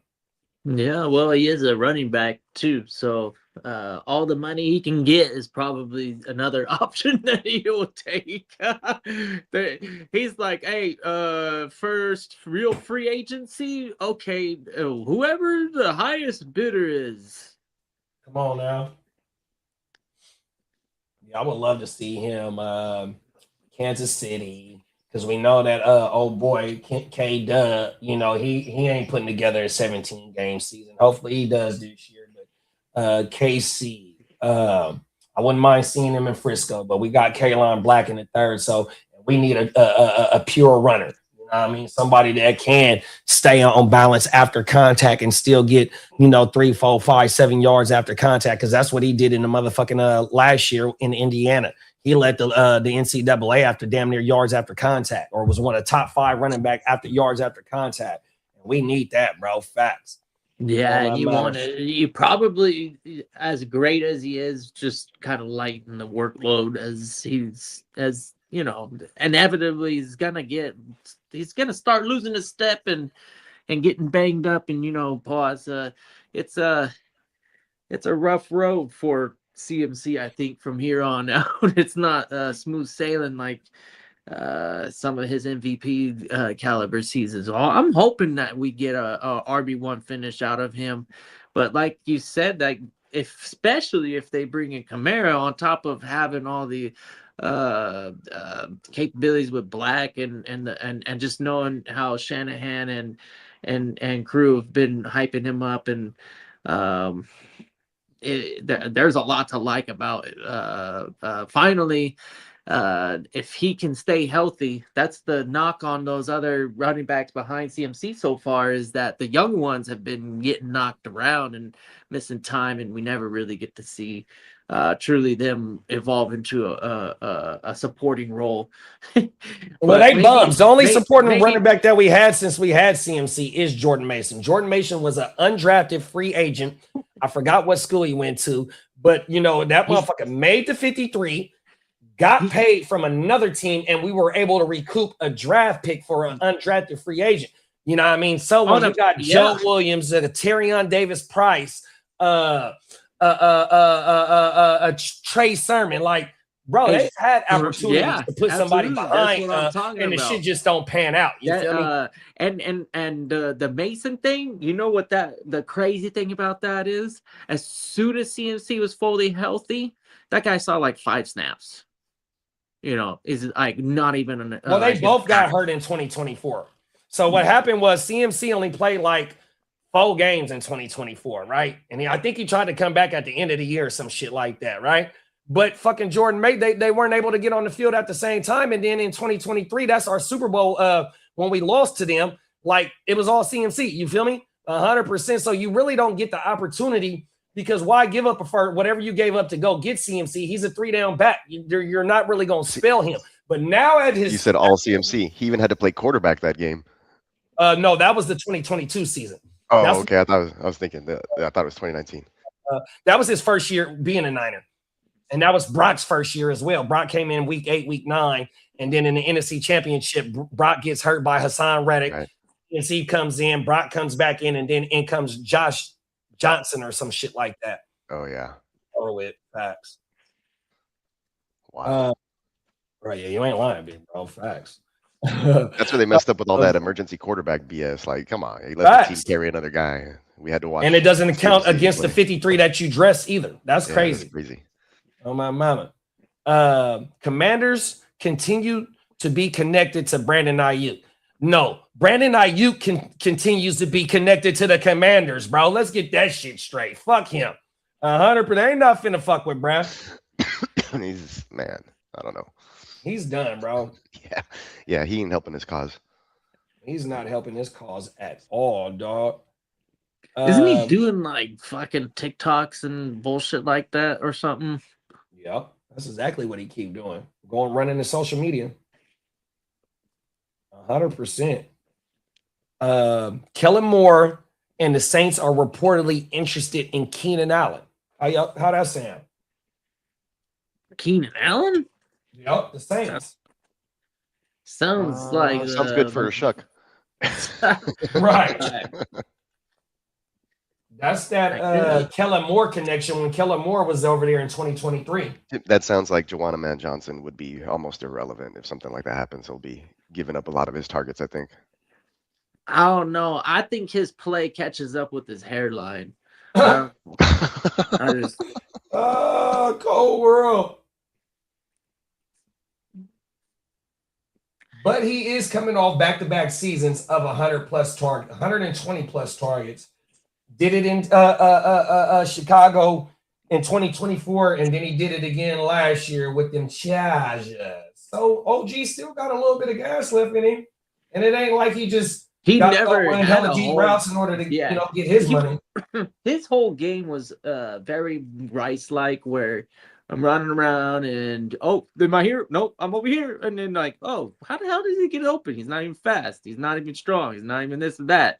He's just like average athleticism, but knows how to run a fucking route and get a defender a little bit off balance to create separation.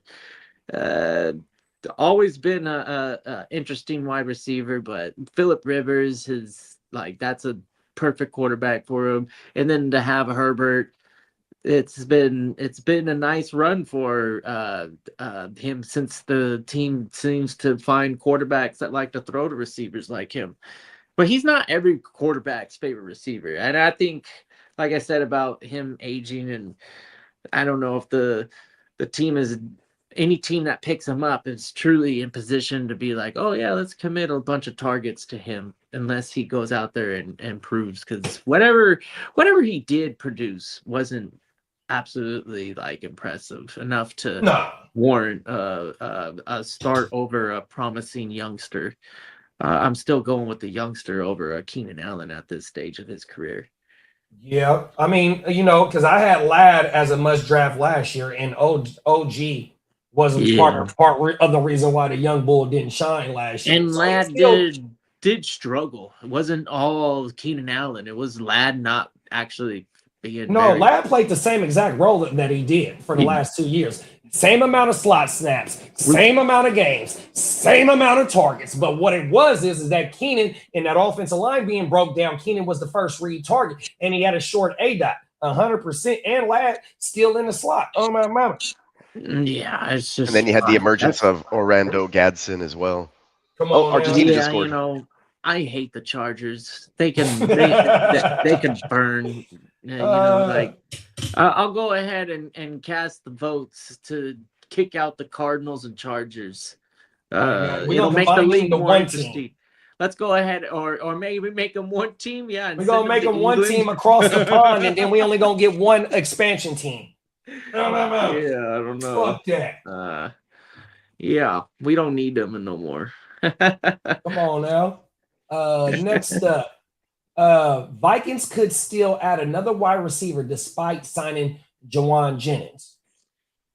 Does that mean that they might let Addison go? Because he's on his 5th year, I think, or his 4th. No, is it 5th? Is it 5 years for Addison? USC 2023 was it 3rd year? Yeah, I'm not too sure, but I want to say first round pick. Yep, and he won the year before. He won that award. The Fred Biletnikoff. He won it in was it the Fred Biletnikoff that he won? I think he was sophomore in the other school before. Yeah, it was at Pittsburgh. He won it in Pittsburgh, the Fred Biletnikoff award. Then he transferred to USC, and he was with Caleb, and he put up, I want to say, like 75 receptions in USC that last year. He was with Caleb. Lee, you're funny. The beloved Jets are not in the fucking same category of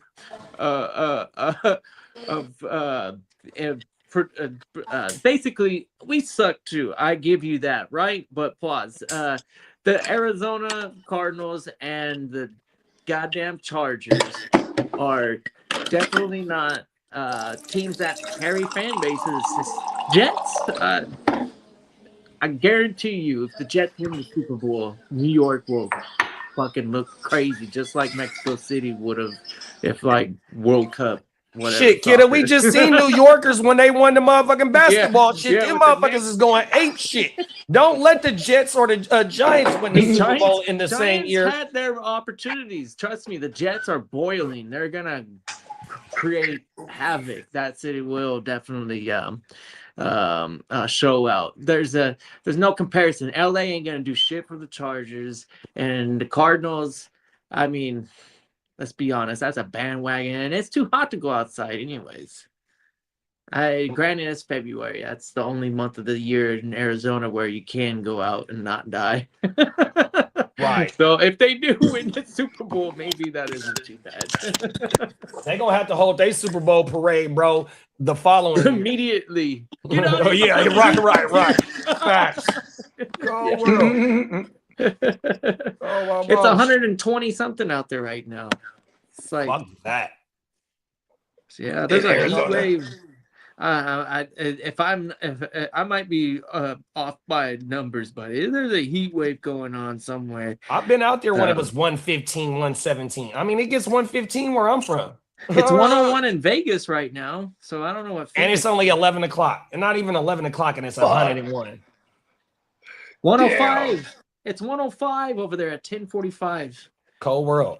It's going to be 112 today in Phoenix. And that's why when we're in, this is why, like, when I used to party on the strip, it would be dangerous as much as it would be easy, right? Because we're just indoors and they're just pumping in hella oxygen, so we're just turning up and there's no windows unless you go Argentina. Right. We're not even trying to go outside, right? Most of the time. They tied it? So like it just days would just fly by. I'm like, oh shit. But yeah, I don't party on the strip like that no more. So yeah, fuck the strip. Oh my mama. Yeah, going to Vegas. I go to Fremont. If I want to go outside, I'm going to Fremont or I'm going to a club, dog, or a pool party. Other than that, I mean, fuck all that bullshit. Oh my man. There's the replay of a day party too. Oh wow. Dope. Yeah, we did we did 2 drafts in Vegas. Our first draft was at the top of the Palms. Shout out to Cuzzo Kev. And then our second draft in Vegas was at a pool party. Oh my mama.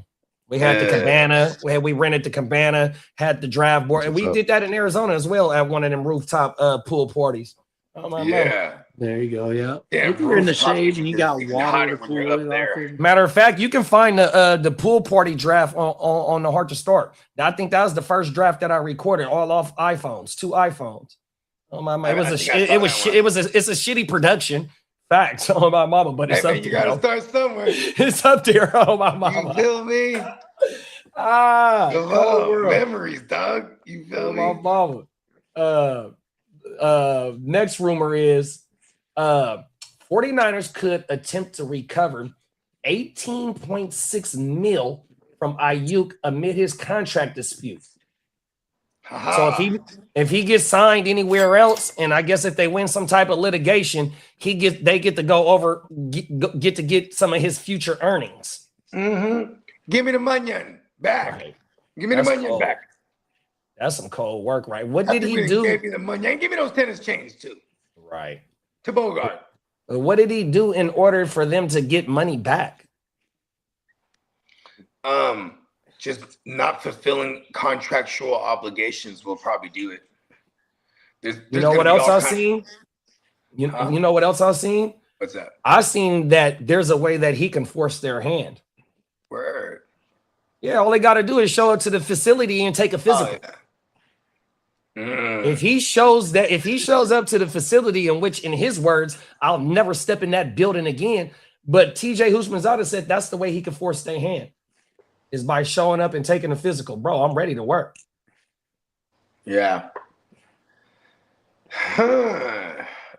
At least in that case, we still have the leverage because he is stubborn as a son bitch, isn't he?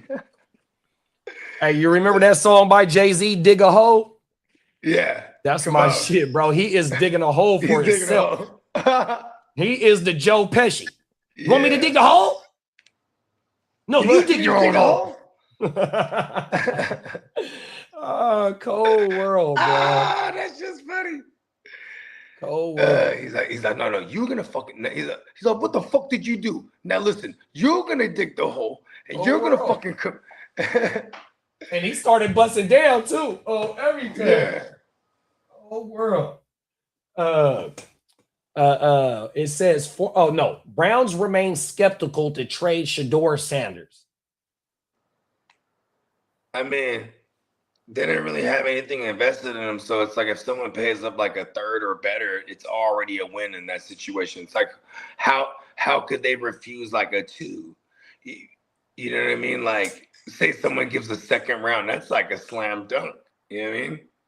Also, that means that team believes that he's a starter. So that's the reason why they're skeptical of trade him. Oh, everything. If they trade him and he turns out to be a starter, bro, he got 3 more years on his contract at probably like $1 million per season. He is a 5th round fucking pick. Right.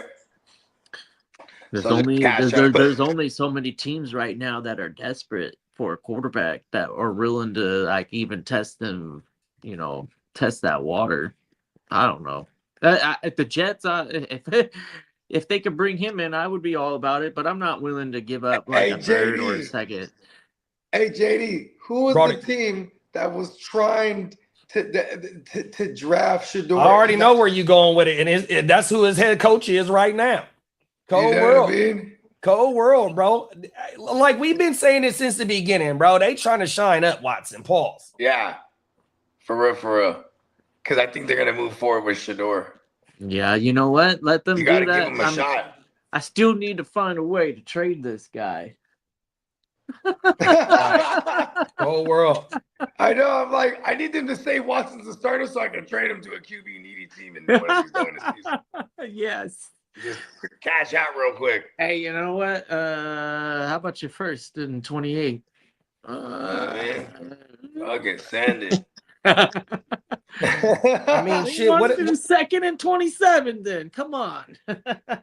I mean, Arizona shit is still open. Maybe Arizona go get somebody. Yeah. Brissett is pretty nasty. That would be kind of cool. I mean, shout out to our man Diamond Joe. He always he gets 25. I think he's worth 25. He's a pretty good quarterback. You know how much he's due to make this year, Kitteh? 27? Fuck no. What? Minus 20 million. Oh wow. That's why he's not actually. Well, camp ain't starting right now, but he was out. He wasn't at the mandatory mini camps and all that shit. Not at all. What is Malik Willis averaging? That motherfucker got like a 3-year, $70 million deal. Yeah, Brissett's worth every penny. If you want, I think the Jets will take him off your hands for $7 million. Yeah, I mean, I could figure a way out to swing a Geno Smith trade for Jacoby Brissett. Come on now. Hey, let me get Brissett and something else for Geno Smith. Hey, I mean, but think about this too. Like, Shedeur, you know, to the Jets would have been cool, or Shedeur to, but like just like the Browns, like, and the Jets, these teams, I feel like they're all like locked into like targeting QBs. Yeah, 2027 next draft. 2027, right? Man. That's the magic number, hopefully, for quarterbacks. The next Roethlisberger, so Rivers type of, you know, who's the other fucking Manning? For fantasy, I'm not really a Manning guy, but Rivers and Roethlisberger are definitely fantasy hitters.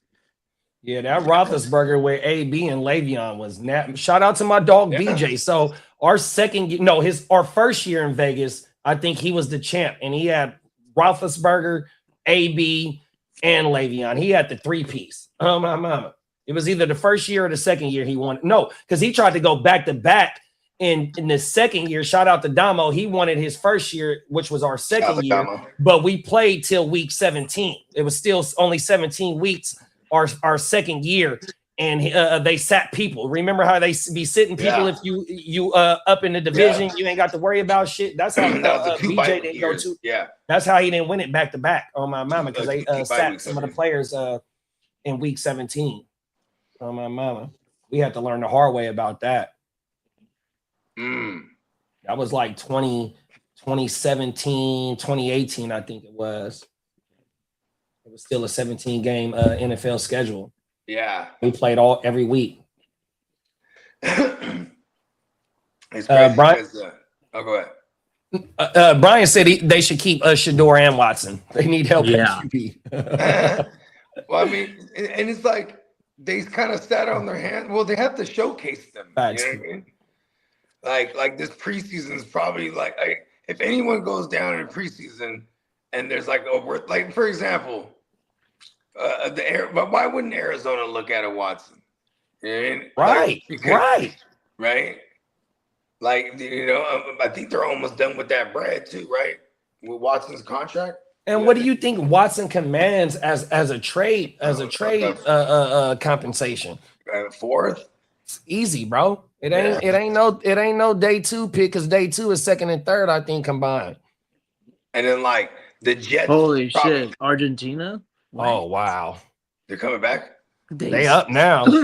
Oh, they up, and I think it's late in the game too. Argentina. Come on now.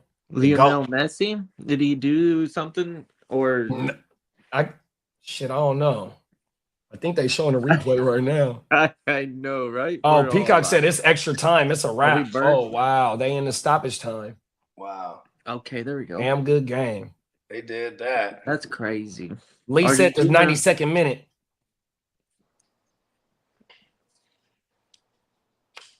That's too bad. I was rooting for Egypt. I thought that would have been cool for them. Shout out to Minnesota Dan. He on that 3P shit. Same gang shit. He said my first year, I forgot about the TFL, bro. I don't even want to talk about my woes in the TFL. Fuck, dog. My first year in the TFL, I had a 4-piece out of Cincinnati. It was Burrow, Chase, and the best gritty in the world. 100%. Shout out to Minnesota Dan. Yeah. Oh, everything. See, that's another thing too. Is like Burton, I'd take him over Higgins. Going back to Burton earlier. Oh yeah, that's easy, big bro. I agree with you. I agree with you. But I think Tiggins had double-digit TDs last year, even though we can't bank on that from year to year. But he did boom last year. Didn't he? I think so. He had like 11, I think. But it's just the shit with Luther Burton, though. It's like, bro, he's gonna get force fed as well. Him and Leveling is that short to intermediate route for Caleb. 100%. Yeah, I like a Burden's play style. I'm not gonna say him and Puka are the same, but the aggressiveness is similar. I like that type. He attacks the ball. Come on now. And don't give a fuck about defenders neither. That's what it really is too. They get because they yak dudes, you know what I mean? 100%. So when you get they like a Debo, they faster like Debo, bigger. I don't know how bigger Paul's than Luther is, but you know what I mean? They get the ball once they get the ball, man. Fuck everybody else. Oh, everything. And every 10 yards we get, bro, that's an extra fucking fantasy point. So everything. And we need all them joints. Oh, I think this is okay. We wrapping up the rumor shit. Former Titans GM Rand Carton, which came up under the Niners situation, plans to reach out to Brandon Aiyuk. 100%. Somebody needs to try and be big bro to him. You know what I mean? TJ said he ain't talked to him in a long time, and he used to be with TJ damn near every day, or they used to talk every other day type shit.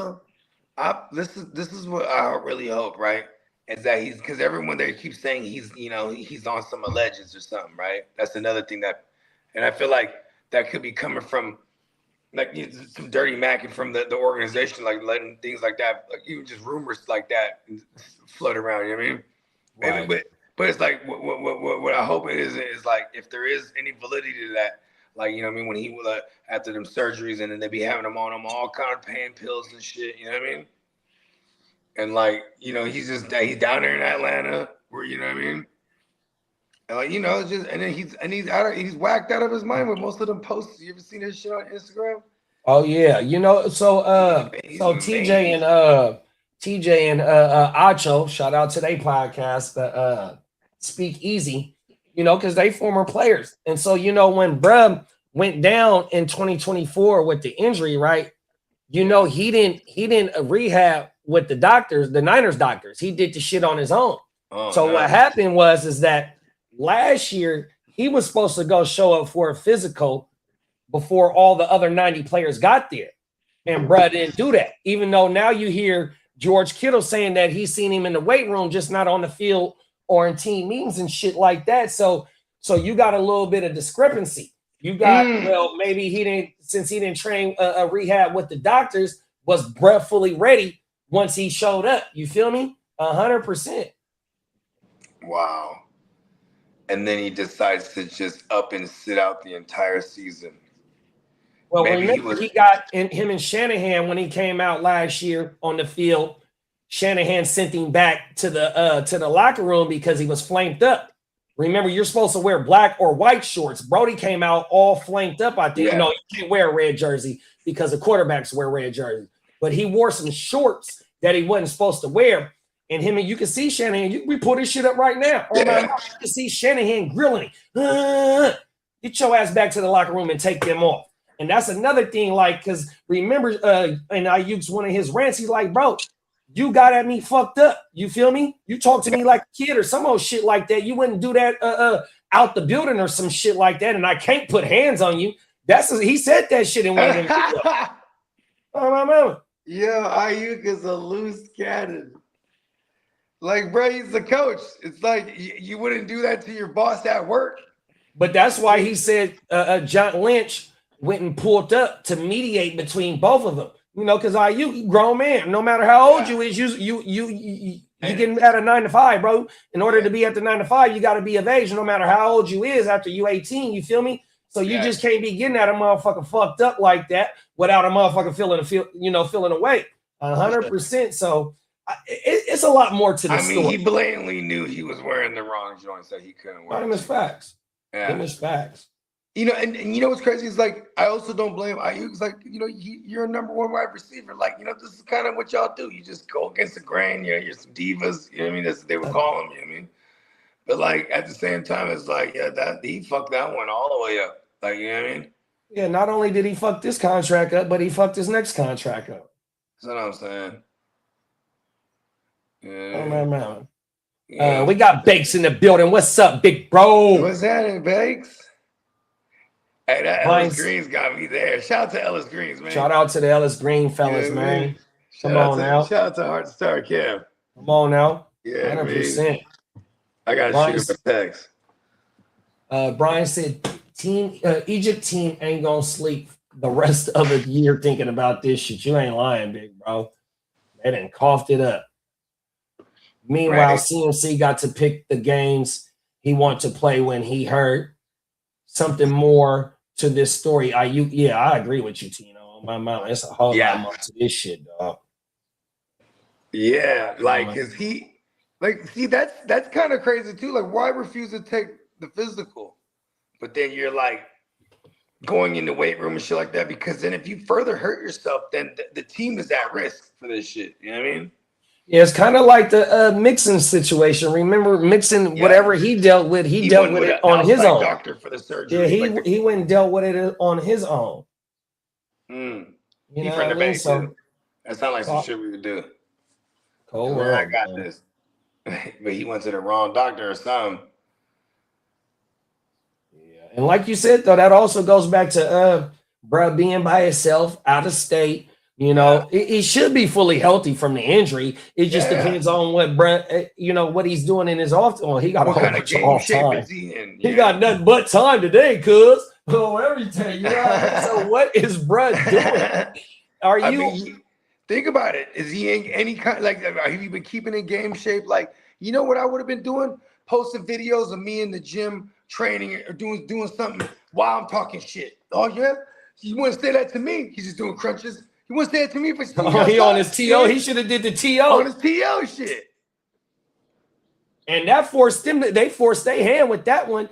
That's when that motherfucker got sent to Dallas. Hey, get me about this motherfucker. I'm still ready to go. Yeah, the helicopters all in this motherfucker. Man, 1,000 reporters out there, and this motherfucker busting down like a penitentiary workout. 100%. Come on, dog. Do it like the legendary T.O. And then a couple months before that, that motherfucker was in the Super Bowl playing on one leg. Like, T.O. was a cold motherfucker, dog. It sure was.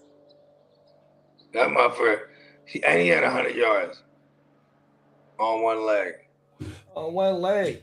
He had a high ankle sprain, but it was a fibula. He broke his fibula. Oh yeah, there you go. Yeah, broke something. He fractured something or some shit, bro. But yeah, 2 weeks later, this fool was playing. I'm not playing this Super Bowl. 100%. Oh my mama. Last bit of rumors is Travis Kelce's next media move being speculated, his wedding guest list. Oh, so he must have had the cast at the start. I mean, his wifey is the most famous motherfucker in the world, though. Yeah, dog. Like Jay-Z is gonna fuck around and be at their wedding. Like they have that type of you know what I mean? I mean, he's with Taylor Swift, bro. Him and his brother's podcast is booming. And Taylor Swift. I want to say they podcast got $100 million deal. Yeah, 50 each. I remember seeing that when that was before they got on too, right? Oh no, they had their shit going and they got on quick though. And his brother's on ESPN as well on the during the season. You know what I mean? Doing the games Monday night, I think. So they got some weight on him for sure. Do you think he want to call games, or do you think he want to be like in the studio type shit? I definitely think both of them are great. I would love to have them in call games too, because they're entertaining and their knowledge of the game is got to be super high level. So like, you know what I mean? Like this is why I love Romo as a play caller, because like to me he's entertaining, but he's also like he's pointing things out, like nuances, like, you know what I mean? Oh, here it comes. Look out for the stunt, or you know what I mean? Like he's just pointing out little things before they happen. I love that shit. You know what I mean? I heard they even told him like to tone that down, because like he's just predicting too much shit. And that's fucked up. That's fucked up, man. Don't be holding me back, bro, on everything. I'm trying to put the everyday fan up on game. And that's one thing. I love how you said that, because like he's a part of our football history. You feel me? We seen him in real time. You feel me? So to get that, not to be far from removed of him playing the game and knowing these motherfucking players still interacting with him, because he's one of the best golfers there is, and they all play fucking golf. You feel me? Right. So he tapped in with them motherfuckers. You feel me? 100%. Remember the first year? Romo. Remember the first year when Gruden went back to coaching in the NFL? They had Booger and Jason Witten and somebody else. Oh, Witten was terrible. Yeah, and Witten was Booger is terrible too. We know you're a tight end, but do you know anything else about football? You're terrible, bro. And then Booger, all he was talking about was the defense. And he would say like wild shit, like he'd be like, you don't have to have talent to win in the NFL when you play on defense. Come on, now. Like, and then they would just let it breathe. And then like, and then Jason Witten's like, well, you gotta have some level of talent, and you know, because they weren't even next to each other. Remember, Booger was like in like a cart. Remember? Oh yeah. He was like in the cart, so they on were the talking field or like somewhere. 10 seconds. They would have to let it breathe before the other guy could hear the shit. And then like, so it's like a terrible dynamic. But he's like, oh, you gotta have some kind of talent. He's like, no, you don't. You just gotta have good coaching. And like, I was like, oh, okay. He was trying to land something, but it's like he couldn't land his like whatever he was trying to land, because like, oh world, there's no fucking you're gonna have chemistry with motherfuckers, like you got like a 10-second lag or a 5 That's why, and that's why they took him off the field and put his ass at Bristol, Connecticut, or wherever the fuck they filmed from. Right. He only spent get your ass back to Bristol. We can't have you out here. Everything. Bristol, is that in Texas? I think Connecticut or somewhere. Okay, Lee, where that shit at, Lee?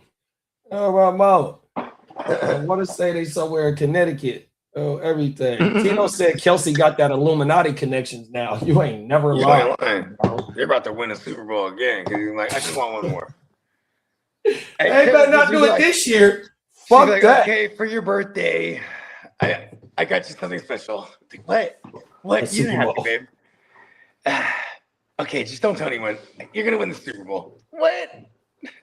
Whole world. Too much power. Who's performing? Did they say that yet? Now that I don't know. Okay.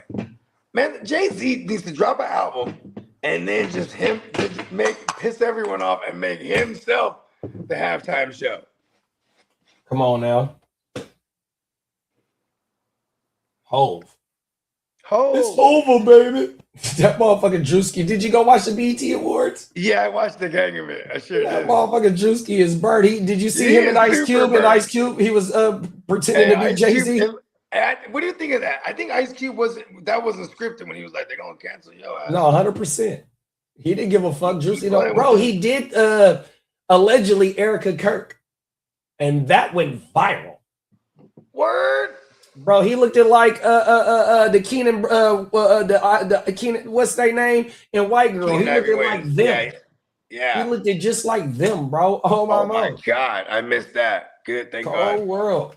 I don't think I want that visual. He did the bro. She was like, I'm suing and all that shit, woo wop, but you know. Facts. Damn, they tore her ass up. He fucked her up. Damn. And Drewski the illest, dog. And I was tripping because I didn't before I went into watching it. You know, I'm obviously watching the replay. I didn't know Drewski. I didn't know anything about it.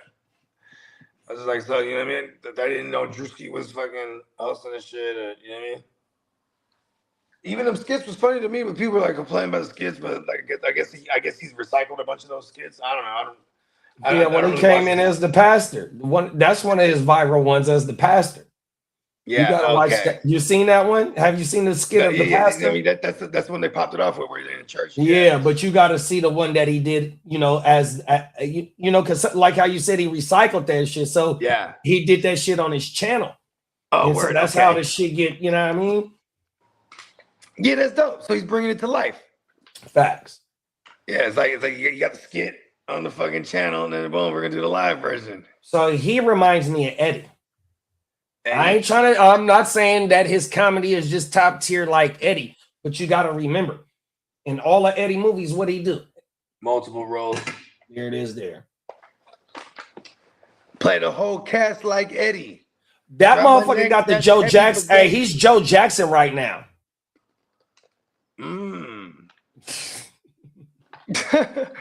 Damn. And so what did Joe Jackson do to the Jackson 5? Yeah, and you know what's crazy? Janet Jackson was hot. All right, that motherfucking Drewski is burnt. She was hot about that shit, dog. Did you see the Janet Jackson? She like posted a whole like statement too about him doing her dad. Yeah, like look, you can go. I guarantee it's on YouTube. It's a YouTube short. Just put Janet Jackson reacts to BET Awards. Or Janet Jackson she presented what's baby girl name? Yeah. So she's declaring that she'll never go to another BET Awards in this clip. So I mean, if it's a short, there's hella out there. It's all shorts, but it's like it's Janet Jackson states she will never attend BET Awards ever again. Whole world. And is she going in on fucking Drewski? He definitely did the dad. She was like just disrespect to my brother and this that. She was not having it. Cold world. I didn't know that. Yeah, I just saw that this morning actually. I should have put that in the thread. Damn. She was hot. She was mad as a motherfucker. And now that you think about it, I understand where she's coming from. Yeah. She was mad as a mother. And I ain't got that far to see that part yet. So you know what I mean? I was like, oh shit. Because I watched a good amount of it. I was jumping. Actually, I did get pretty deep into it. I was jumping forward. I wanted to see French and them. French and them came out dip through the Ming song. Come on now. Come on. Yeah, I didn't see that part. I'm like, come on. Let's get into the next part of the news, man. Yeah. Going to let me see. Damn it, I forgot already. All right, here we go. Boom, free agency.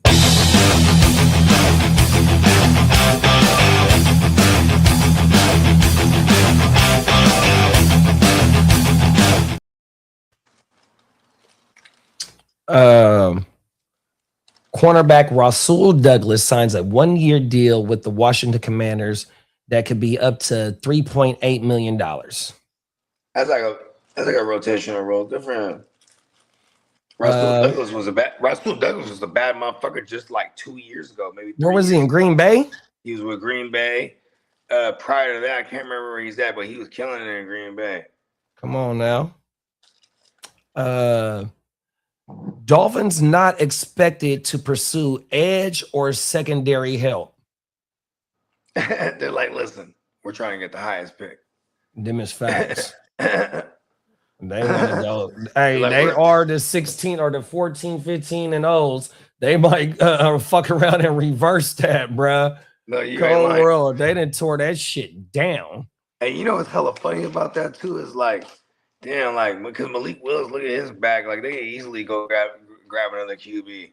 Like, it's crazy how they just paid HM too, so they're locking that down. And they got Denver's first. They got Denver's first. That's wild. And Denver better hope they all right. They better not give Miami no top 15 pick. Everything. And Miami, they're banking on it. They're like, listen, you know, it'd be all right if y'all just suck. 100%. It's all right. Just lay your arms down. Nick Chubb Rock. Nick Chubb Rock. Unlikely to reunite with the Browns. Yeah, they got their backfield sewed over there with Judkins and Samson. I want to talk to Samson. Come on now. Former Lions cornerback Terrion Arnold clears waivers and becomes an unrestricted free agent.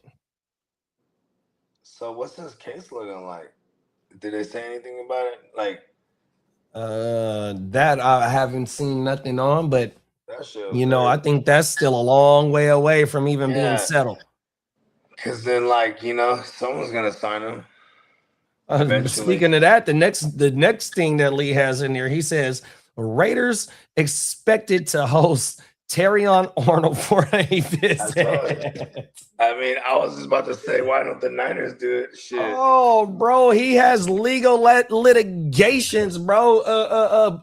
Commissioner Goodell is not allowing that motherfucker to step nowhere near in no facility right now. You know what's crazy about that is like he's not. I don't know why they didn't put him on the exempt list already. Oh, world, bro. I mean, like if that's the case, right? Because then let the man get. Then the man could theoretically sign a 1 year. You know, hey, just let me go get like $5 million real quick. You know what I mean? $6 million. Get away from me, fly. Shoot, fly, don't bother me. Let's see. He's gonna pull up his motherfucking charges real fast. Lions. Let's see. What date is this? Inside. Oh, this is the New York Times. Let's look at this. Let's pull it up real fast. Share the screen on this joint. Right.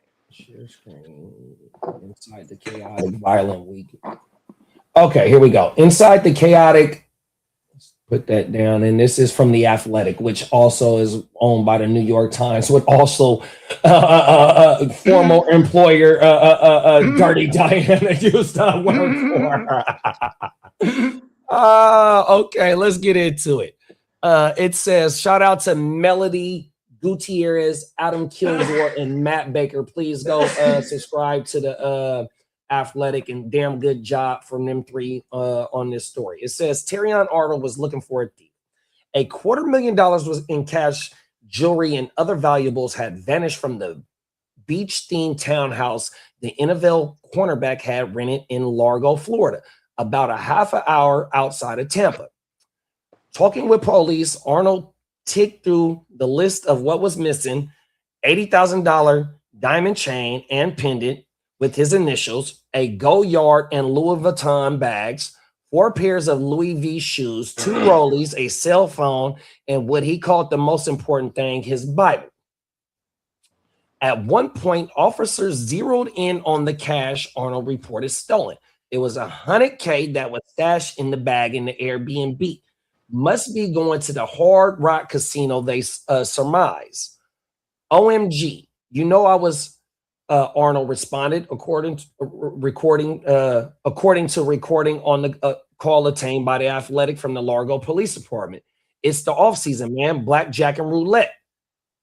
Arnold's playful tone believed that what he had unfolded in the days prior. Get this bullshit. Where is the charges at, bro? This is interesting though, because this is the first time I've ever heard of what actually happened. You know? Oh, my bad. Let me go back up. No, it's all good. Among the relievers, he rented a Airbnb town. Among the relievers were Bokai Hilton, Arnold's childhood friend, Freddie Hughes, then 26, known as Fredo, Ariana Del Valle, 18. What the? I had an 18-year-old bride in this motherfucking case. Whoa. Also, occasionally staying in the rental and joining the entourage at the clubs were 2 friendly associates outside of Arnold's. Man, this only tells what they telling a story. Yeah. Where is the fucking charges at? All right, let me get out of this shit. Yeah, fuck it. That got weird. It's a damn good story. Shout out to the motherfuckers that wrote that. Yeah. Shout out to the Athletic. Give us money. Terrion Arnold's details multiple felonies. Here we go. Right here. Let's see. Arnold has been charged with 4 counts of kidnapping, 4 counts of armed robbery related to this incident, allegedly. Dave Burkett of the Detroit Free Press noted that the charges could lead to oh no, we're not going to read that. 6 other individuals have been arrested between the February 4th and March 21st. 3 victims listed as adult males in their late teens had visible injuries from being held at wham point, wham whipped. Personal, oh my, yeah. See, this motherfucker is not worried about no football, y'all, and ain't no team. Or basically, yeah, ain't no team worried about him playing football right now, dog. All right, let's get into the next set of news. Oh, Buggy went out on the Matrix. We got 9 comments. We can get caught up in the comments. If the most important, there go Ball right there. If the most important, he would have listed Bible first. That's just, you ain't never lied, Peacock. Oh my mama, that's a cold world. Brandon said it's easier to prevent stuff from getting stolen in the first place than it is to get home. My goodness, free game message. Oh my mama. Real. Oh, there go Peacock on the case right now. Terrion Arnold's charges case details Arnold, former first-round cornerback, is facing 8 felony charges stemming from a 2026 February incident. And yep, good looking, big bro. Damn. Burnt out. Dude is a millionaire. Playing in the NFL, does he need this shit? And a first-round pick. Oh, my mama. You ain't never lied, Brian. Shout out to Clock Management. What's up, big bro? What up, Clock? Oh, my mama. Top of the morning. Yeah, that shit is crazy, bro. Terrion, I mean, we kept, we didn't really have any details. We just kept reporting that, like, bro was, like, locked up. He posted, like, a crazy-ass $1 million bill or some shit like that. Yeah, $1 million bail is motherfuckers that get hit with the woo wop. You know what I mean? Yeah. You know that big when you fighting that L case, that's what the $1 million bail mean. You ain't lying. He got 8 Fs allegedly that he's gonna be charged with. That's crazy. Oh really? Yeah. The last thing on his mind is football. 100%. Let's get into the next part of the news, y'all. It's league business. We talking big business right now, man. All our fantasy leagues is big business, man. We be right back. 2 seconds.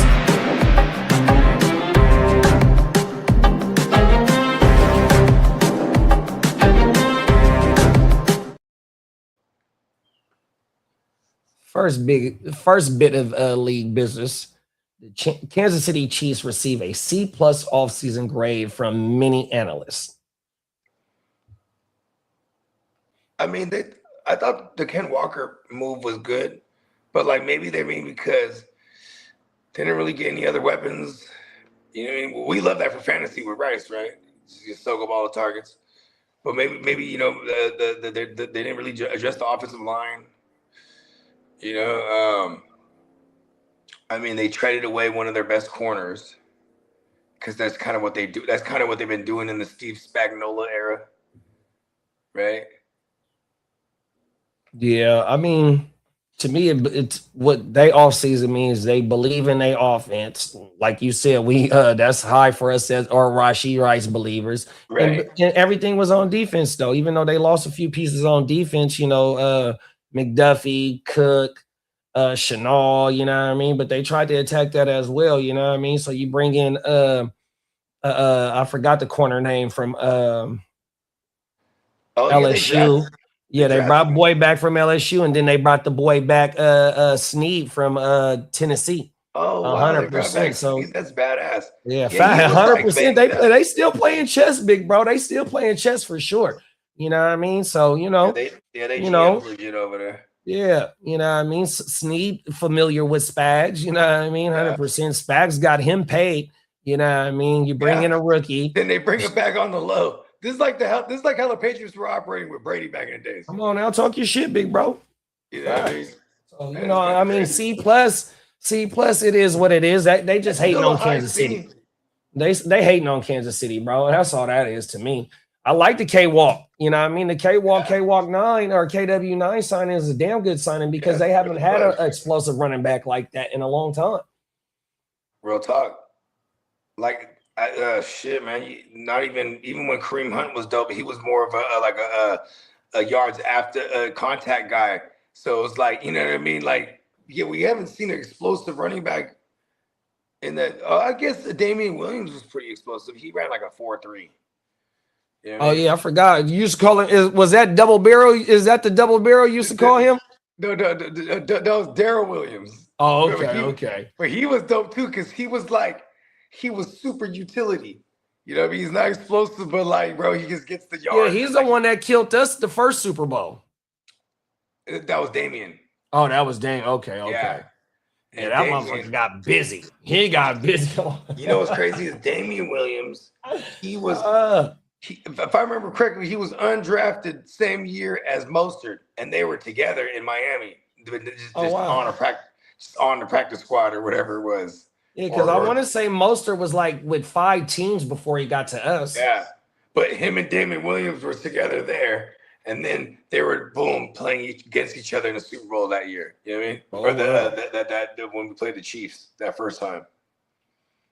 And Damian Williams, I still say he stepped out, dog. Talk that shit, bro. I think it was like a second. That don't even matter, bro. If Brody hits E. Sanders, it's game over. Flip. Yeah. That's all you gotta do, bro. And he completely, bro. You don't even got no motherfucking arm, and how you overshoot him? Colonel Sanders was wide open. Bro, you don't even got no arm. How do you overshoot him? That Green Bay game, you only threw 7 times. He put it all in his like, this is for all of it. Hey, what is he? His last name is Garoppolo, so you think he's Greek?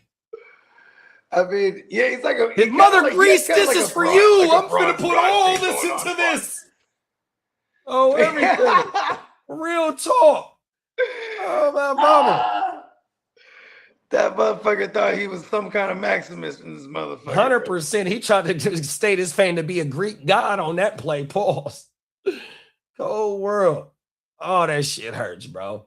Oh, everything. Fuck it, hey.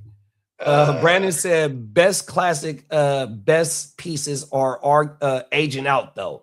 We will be hard to expect much. It will be hard to expect much out of Kelsey and Chris Jones. Nah, Chris Jones is still dominant, big bro. 100%. Yeah, he's still doing his thing. And it's really his cast members, bro. Like, who's the other dude? Man, what's the Greek freak, Colossus? They paid him. They drafted. They drafted a D lineman. He got the bag. Now he sucks or something. Like, what happened there? I want to say they took his name as R.J. Thomas or R. Mason Thomas. He's an edge. Yeah, they took him in like round 2 or round 3. They went defense for their shit. Okay, word. Yeah, they let. This is for Sparta facts. Peacock said Emmanuel Sanders had the best fantasy year after a leg injury I've ever seen. Only time I regret avoiding that injury dip. Cold world. I remember this. Yeah, E. Sanders with DT, rest in peace, boy, was cold. And what was the tight end's name over there? Pause. Julius Thomas, boy. Yeah. Cold world. And it was. And they had Eric. Didn't they have Eric Decker too on that squad? So the year before they brought in Manny Sanders, they had Decker. Oh, okay. And then they brought in Manny. I want to say, and they had Wes Welker. It was like Decker. Oh, Welker, I do remember Wes over there. Yeah. And Julius Thomas. It was like, hey, it's all funny. Manny's the shit. And then it was, Welker was gone, and then it was, and they brought in Colonel Manny Sanders, and it was like, and then it was just Sanders, DT, and then Julius Thomas. That was that 14 year where they Sanders went crazy, and I want to say that was his first year with the Broncos, and then that was the first year where it was like, okay, now Antonio Brown definitively is the one over there. You know what I mean? and whole world. He reigns supreme from as yeah, because my guy in Pittsburgh at first was Martavius Bryant. That was my guy at first, 100. Because he was Pittsburgh wide receivers. They homegrown, they receivers, you know what I mean? That's why that DK shit didn't make no sense, you know what I mean? But that's another show. But yeah, man, speaking of E. Sanders, Martavius Bryant was my guy for sure. Yeah, and he was definitely partaked. You know what I mean? 100% for sure. Remember LeGarrette Blount and Le'Veon got bro, that shit was out here. Bro, so if you go to the Stagecoach, fucking Le'Veon Bell's picture is at the Stagecoach. That's a famous breakfast spot in Sacramento on Florence Road. Oh my mama. They out there in hot Old Sac? Is that what they call Old Sac? No, it's on Florence Road. It's not too far from you. Maybe about 15 minutes away from you. Where are you from? Okay, word. Oh my mama. It's by Burbank High School. Not too far from Burbank High School. And it used to be called Florence Mall, which is where Walmart is. Back in the day, we used to go there. That was one of our hangouts at Florence Mall. It's not too far from going down. Matter of fact, it's on Florence and Franklin. The cross streets is Florence and Franklin. Okay. On my mountain. I ain't gonna hold you. We fell up. Remember I was telling you I fell up into that casino? Yeah. Yeah. Like I wanted to see now. Next time I go, I want to go in there and I want to eat. You know what I mean? Because they have some joints in there. Yeah. Yeah. I'm trying to find every excuse to just fall in there because whenever you go there with no intention to gamble, that's when you win. Because we won last time with that same shit too. Like, fuck it, let's just go there and eat. Yeah, 2 years ago, I did a live draft in there. My coworker Steve, shout out my big bro Steve. He the commissioner of that. Shout out to Steve, man. Yeah, we did a live draft in that bitch. He rented out the room and all that. We all had to pay a couple extra dollars to get the room, and you got to buy food and shit like that. You know what I mean? But we kicked it in that bitch. Got fucked up. Did they allow you to BYOB? Nah, we bought from them. Okay. Yeah, that was my IPA days on everything. So like 2 IPAs, 3 IPAs in, I was ready to go. I completed all my draft. I wasn't hanging out. I was too fucked up. It's like pew. Hey, we just take care of business. You know what I mean? Come on now. Hey, remember Ace Tito? Remember Ace in Paid in Full? He's like, I don't really do the club. Get in there, boom, boom, talk to her, gotta talk. Handle my business and out. So everything. It's a business trip first. You feel me? Oh, I know. I like that motto because last year I was all party. I was on vacation. I was like, that's right. I'm here for business first. Business first. Hey, but you know what though? Hey, the West Side is the warm up for the East Side though, big bro. It's true. I get to the East. By the time I get to the East Side, this year I was like, okay, we got a whole mansion. It's kind of dope. You know what I mean? Have you thought about draft day for the TFL? What else is our other redraft league? Is that the only other redraft league? Is the TFL? Yeah, is that what the one I'm in? I also want to move the TFL to sleeper, and then the ones that don't want to rock with it on sleeper, that's fine because I could replace them easily. Most of them are probably just gonna move over to sleeper anyway. So I got a question. You said, or I'm asking, the TFL will no longer be on Yahoo? Yeah, that's what I was thinking about doing. Oh, wow. And I even toyed with the idea of like just not doing the TFL because of the amount of other redrafts we're gonna do. You know what I mean? Oh. Well, because also it's been like 3 to 4 spots every year. I have to like bring back recyclable. The turnover. Yeah, it start. You know how they start to deteriorate. You're like, because like look at this. Like there's like look at who's in it. It's like there's the automatics like me, you, Kitteh, Kitteh, Dennis. You know what I mean? I just say Steamboat. Oh, Candlestick. You know what I mean? Like there's these automatics, but then then my nephew. You know what I mean? Yeah, and then the it used to be like Iffy and his brothers. My arch nemesis. Yeah. What's my arch nemesis name? Obi-Wan. Obi-Wan, that's my arch nemesis forever. It's funny. Obi's from like Pittsburgh or something like that. He's from that area. Oh yeah, that's one of Iffy's cousin's husband. You know what I mean? But he get down. So he's on. And it's funny because like he got brought in at one point when Iffy's brother left the league. So it's like, you know, and then Iffy leaves, and then I bring in his cousin Ike, and I grew up with Ike before I even ever met Iffy because Ike's my age. You know what I mean? Mm-hmm. And it's funny because like I'm talking about I've known Ike since we were like kids, and then one day this during the Kaepernick days, I was hosting a fucking a playoff game at my house. You know what I mean? So it's cracking. And if you coming through, he said, "It's cool if I bring my cousins around." I'm like, "Yeah, it's all good. Come on, bro." Then they walked in, and the whole time he's looking at me. I was like, "Are you Ike Ogamba?" He's like, "Yeah." And I never put two and two together because Ogamba is like a real specific, you know what I mean, like, you know, name and shit. Yeah. And you know, it's just like, oh shit, you know, we were just laughing because, bro, like we had like memories when we were like kids, like junior high shit. We had PE together. Oh, wow. Like we would just, like, you're supposed to run around. We had a park like right next to the school, and you're supposed to run, like when you run the mile, you're supposed to run all the way around the fucking park and come all the way around the backside, and you know it totals in a mile, right? So we would just just cut across this grass. You know what I mean? Cheat. Yeah, just cheat. They running 2 minute miles. They got the high school record for the mile run. We would just kind of let people catch up when we're on the other side, right?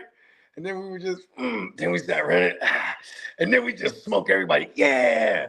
Then we coming through with like 5 minutes and 20-second miles. It's like, yeah. Oh, acting like we're hella gas and shit.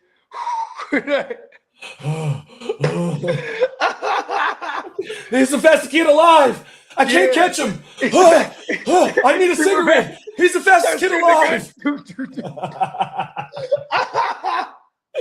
It's a cold world out here, bro. Yo, and then what is it called? And then Ike. So we brought in Ike last year because if he's like, oh, I'm out, but Ike will get in. I'm like, okay, for show. Fuck yeah. And then he wins it the first year out. I'm like, fucking guy. Oh, wow. I'm like Ike and OBC, but you know when you win it, then you in it. You know what I mean? You're like, all right. So it's like I could easily move it to sleeper, but I do have to find like 2 or 3 more people because you know it's a $200 league, and I don't want to budge on that. You know what I mean? So it's like, listen, like who's in? You know what I mean, mate? But we'll figure that one out because that one was always consistent with the ones that didn't want to do sleeper. Like, cause I want to move. You know what? Too though, it's an all offensive league. I bet you. Once that shit get announced, it's going to sleeper. That bitch gonna fill up 100%. You know, what I mean?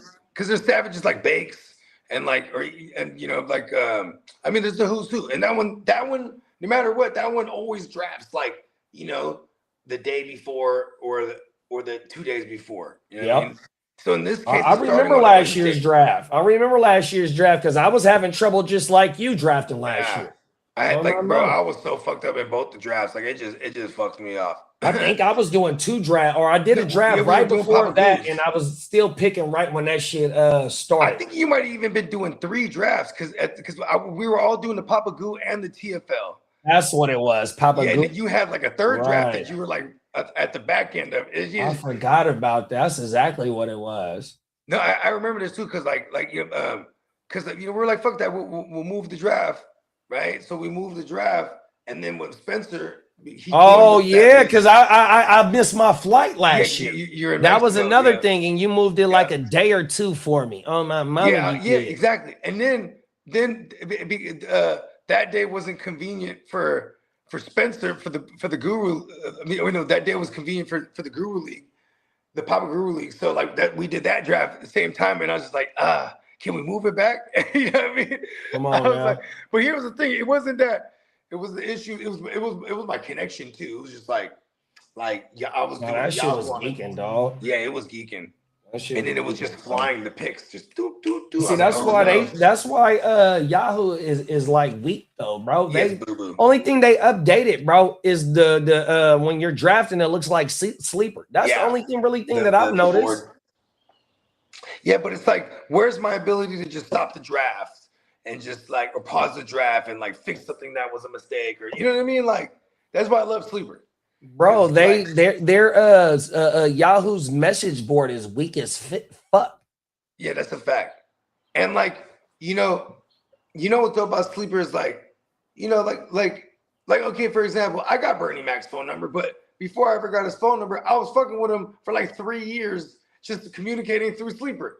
Right. You know what I mean? Like, because it just makes it that much convenient when you want to reach out and touch somebody, like, especially when you're trying to make a trade offer, like, you can make it more personable. Then there's the aspect of the league chat where, like, that's better than any text thread. You know what I mean? Right. To me, what Sleeper is like Peacock said, is dedicated to fantasy, but it also, in my opinion, it's a social media app. Yeah. They have, you can bet on it, but also, bro, the way, like how you said, you can interact with each other, the shit that you can do in the chat and all that, posting memes, posting links, all that. It's really like a social media too. You know what I mean? Because you don't have to leave the app to, connect with each other and shit like that. During the draft, you can talk to each other. I don't know if you know that, but bro, I've been in drafts where all you got to do is press the button and we all can talk to each other during the draft. 100%. Like, Sleeper is where the fuck it's at, dog. Yeah. Yeah, you ain't lying. Facts, and like even like with these guillotine leagues that we're about to do, this shit gonna be dope too, because like that could be a slow draft that's just going on in the background while we're in Vegas. You know what I mean? Come on now. Yeah, because we're gonna have like 18 of us in that joint. Might even be the voice group chat, never used it, but cool to know it worked. Hell yeah. That shit federal, bro. Especially if you're doing a startup. I mean, even if you're doing a rookie draft, you know what I mean? You got 4 rounds to talk shit to each other on everything. Right? Like, look, fellas, snap out of it. Come on now. The NFL app is the worst app for fantasy. Yeah, that shit terrible too, dude, bro. That's super ESPN is terrible. Yep. Don't like it at all. Yeah, and like, see, here's the thing too, is like, I feel like Yahoo, it's more a piece of my heart because it's where it all started for me. I mean, even though I actually started on ESPN first, but it's like once I started like commissioning my own leagues, and because Yahoo's the shit compared to ESPN. That's the only 2 I started with, right? Then for the longest, that's why I didn't even want to make the jump to Sleeper. Then I jumped to Sleeper first time. I'm like, oh man, this is great. You know what I mean? Oh now. Just then it's easier to build a community because that's what we were doing at the time. You know what I mean? Like, I think that's why I like to say Yahoo's it's the home of the home leagues. You know what I mean? Like, you got the homies that you just been playing with on this home league for a long time, and Yahoo's just what everyone's accustomed to. And like, hey, don't broke what ain't fixed, or fixed what ain't broke, whatever. That's what the ALB is. The ALB still on Yahoo. Yeah. But and you know what's crazy too is I'm such a hell of a commissioner that like every year I try to move TFL to Sleeper. I got like 4 or 5 motherfuckers. Listen, just keep it on Yahoo, bro. I'm like, nah, fuck it. And then we're just on Yahoo again. That's what I keep saying. So one of my leagues that I commissioned, Ashley Classy, the fucking trophy for this league right here. Yeah, that's still on Yahoo, but I keep saying every year I'm gonna put that bitch over there, and damn near the whole league with that shit. But once Diamond Joe do the woo wop, you know what I mean? It's like, bro, there's no reason to be on that bullshit no more. Yeah, we could be on any platform, or in this case, Sleeper, because I like being universal too. I'm like a brand loyalist at one point or another, right? Like I'm kind of weird like that. Like all my TVs is Samsung. You know what I mean? There's probably better TVs out there, but I don't know. That's just all I know. You know what I mean? Oh, no. It's weird like that. And once I fell in love with Sleeper, I was like, man, Sleeper's is the shit. It's goated. You know what I mean? That shit is goated, bro. You know what I mean? I remember back in the days when I first jumped on Sleeper, you used to be able to like fuck with the other person's avatar. Remember that shit? Like you used to be able to have your avatar, like when you're in the match with someone, you'd have like. Oh yeah. You can it'd be a fighting thing, or it'd be like a emoji or shit like that. Yeah. Oh my mama. And then if you got a hot streak, it'd do some shit like that. If you're on a winning streak, shit like that. Yeah. Then they got the little belt. They got the little belt joints. You know what I mean? Come on now. Yeah, that shit's pretty tight.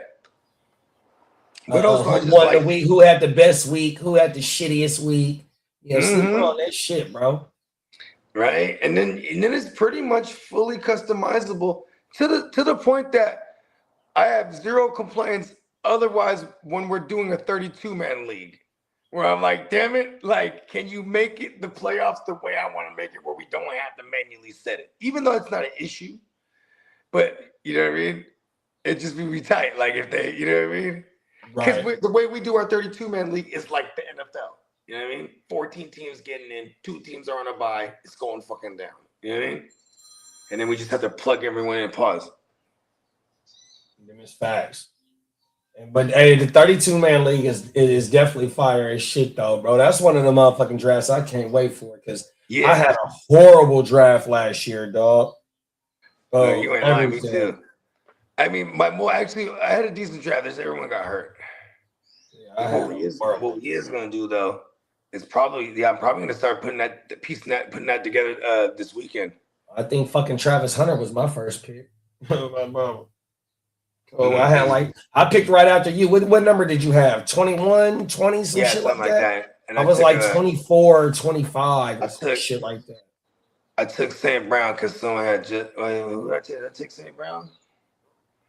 I think I took St. Brown. I had T Hunter. Aaron Rodgers was my quarterback. I believed in the motherfucking what we was calling him last year. The story. I believed in the story last year. Hey, look at we got it. He ran into the greatest defense assembled that we've seen in modern history.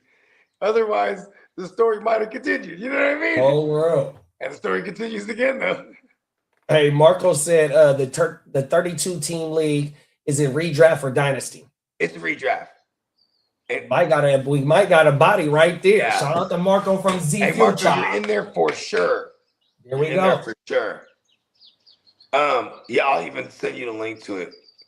But this is what we're gonna do because this weekend I'm gonna put the memo out in the joint because I know we're gonna have like maybe 75 to 80% return, but we do have spots to fill. So Marco's in there. Bong. Hey, when did we start that draft? At the beginning of August, or was it in July we started? It was in July last year. I think we might have already. It was like after 4th of July we had fired it up. Here's the thing too. I also don't mind waiting until like training camp. It's like, you know what I mean, or because it's 2-hour picks, so it does go fairly fast for all things considered for a slow draft that's 32 teams. You know what I mean? Once you get the 32 confirmed and everybody's in the chat, we can start getting a feel of what motherfuckers. Yeah, that's what we did last year. We could just fire it up as soon as I get the 32 assembled. Like, most people are gonna get hyped, and they're gonna want that anyway. And I'm down. Peacock said, thanks for ruining my team in the 32 league, JD5. See, cold world out there in that 32-man league is cold. 100%. Right. It's a world war. It's a World War 32. Oh my mind. Let me see what the news said. There was Titans praised for aggressive all season under Robert Saleh. Robert Saleh's getting in everybody's face, huh? Even the GM. He's like, listen, we got to get aggressive. We ain't too far from contending in the division. Everybody's face, huh? Go world. Rams expected to wait on extensions for a 2023 draft class. It's not live with the Islamic. No, that I don't know. I know, right? There's not sound like it. Right? Please forgive me. But it sound like it. I can see him making everybody eat halal. This is just a cleaner way to eat. Come on now. He's like, not to worry about nothing. Knowledge of self. Let me see. About writing that. Here we go, right here. Let's see. PSA.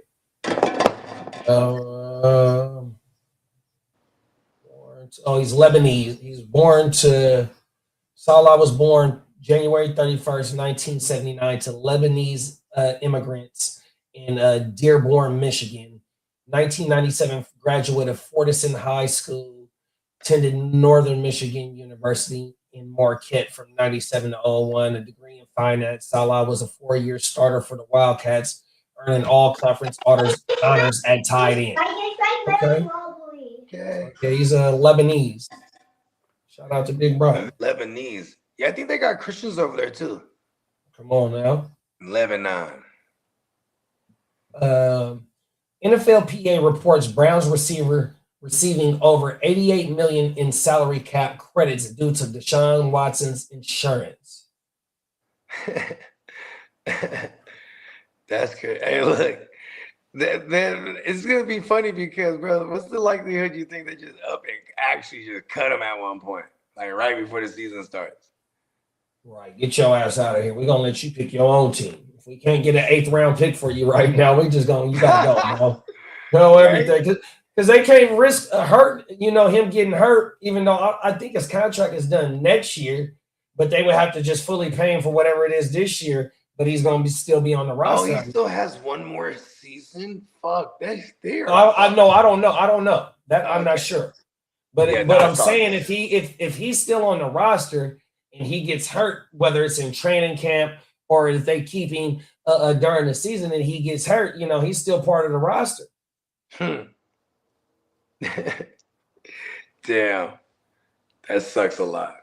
Yeah, they might as well let Brett go. Yeah, because he just has that thing over his head, no matter what, too. That's why it don't matter what kind of good ass dude, not even an 8th.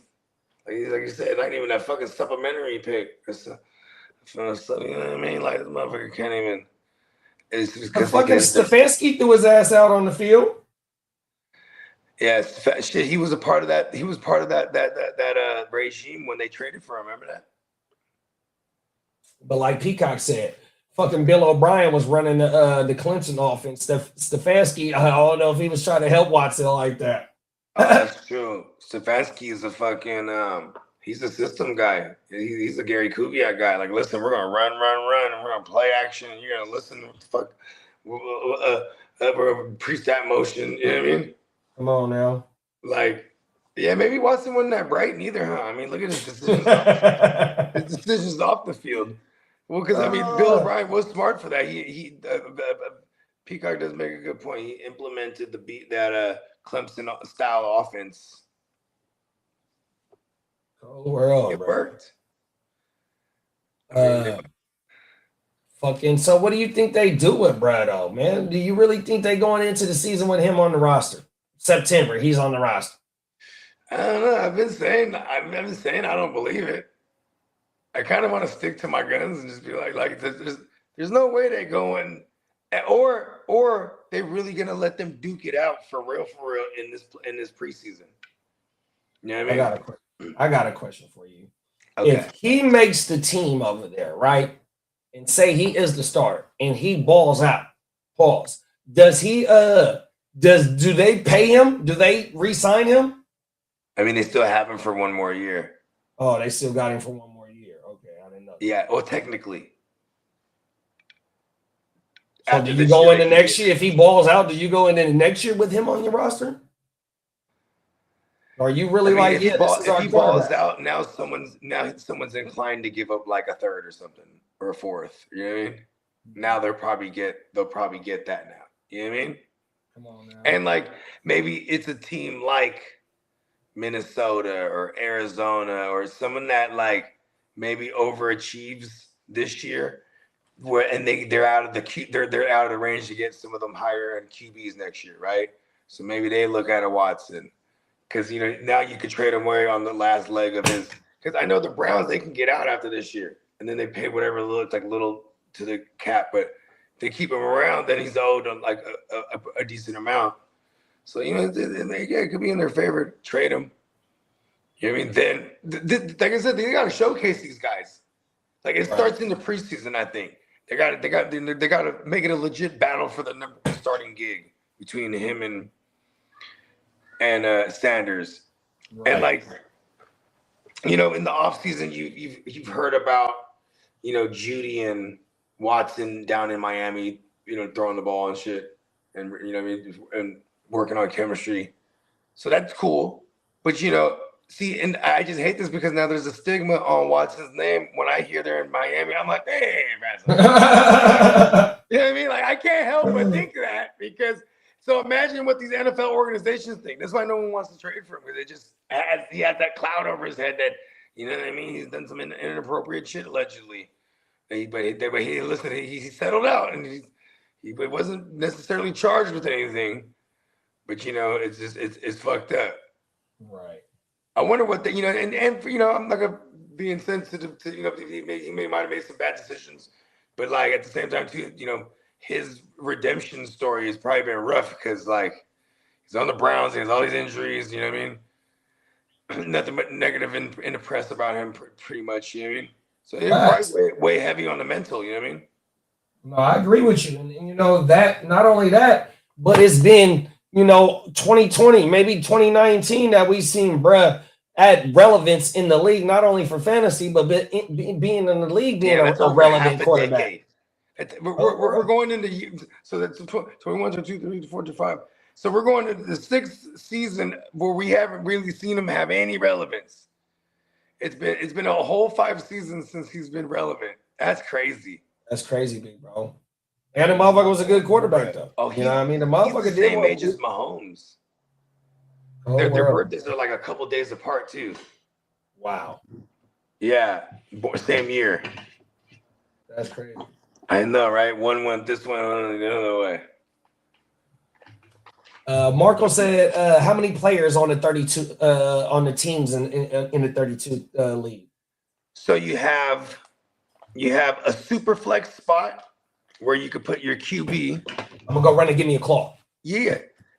So check this out, Marco. You have a super flex spot where you can put your QB and anything else, obviously. Then you have your what's that thing called? You have a receiver spot, a running back spot, a receiver spot. Then you have, I can't remember if we had 2 regular flexes. Yeah, we had 2 regular flexes, right? And then you have the defensive side of the ball, which is 1 of each, and then a flex, or 2 flexes, if I remember correctly. So 1 of each as in a DL, LB, a DB, and then I know there was a flex, if I can't remember if it was 2. There's no kickers. You know what? We might even add kickers just for shits and giggles this year. That'd be fucking annoying. That'd be really fucking annoying. But yeah, and then it's 19-round draft. So we have like 6 or 7, or you have 8 on the bench. We start 11, if I remember correctly. Come on now. Yeah, and you can only legally draft 1 QB. So there's a little bit of strategy there because there's going to be people that feel inclined to get QB early. And then there's going to be people who realize, oh, well, whoever takes QB, they can't touch QB anymore the rest of the draft. Because we have it formatted that way. So you can't even like accidentally draft the second QB. It just won't let you. You know what I mean? Right.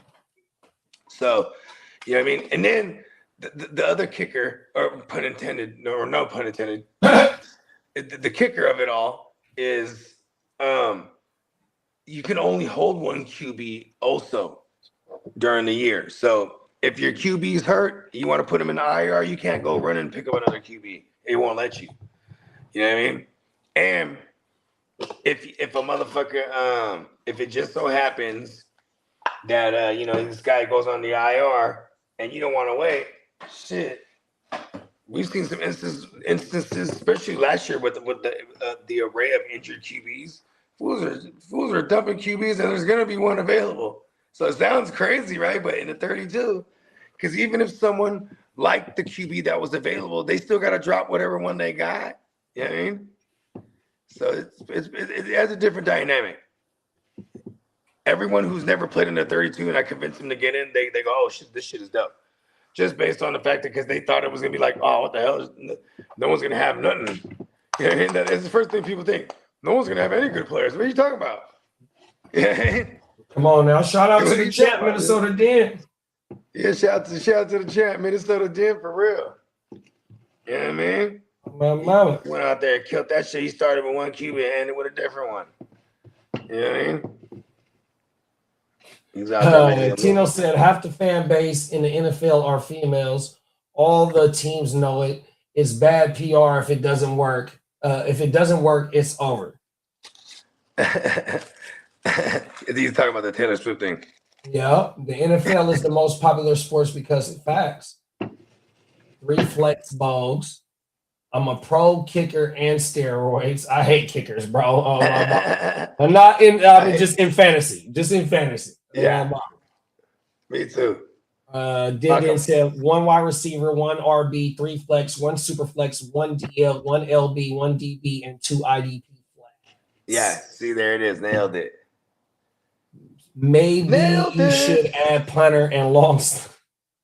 You ain't no good, Marco. Oh my mama. But you know what we do get points for is kick returns, punt returns. Come on, I had the boy Isaiah Williams on my 32-man league. Oh my mama. That's how bad I was doing in that league. Hey, he has to blow up games though. Oh wow.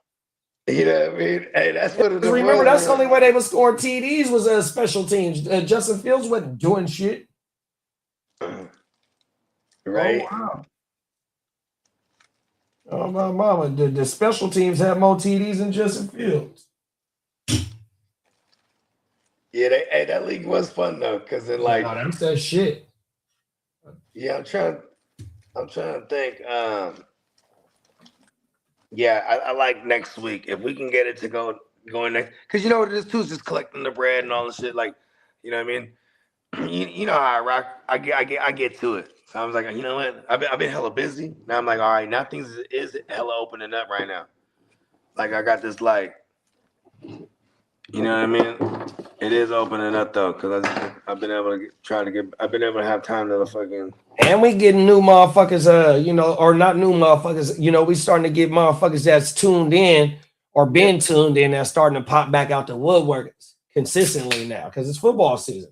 You feel me? 100%. We got 2 weeks before training camp start. Some of these teams start in the early 20s. Yeah. July 21st, 22nd. Rookies. The Hall of Fame teams. And you got sometimes the rookies report before the vets.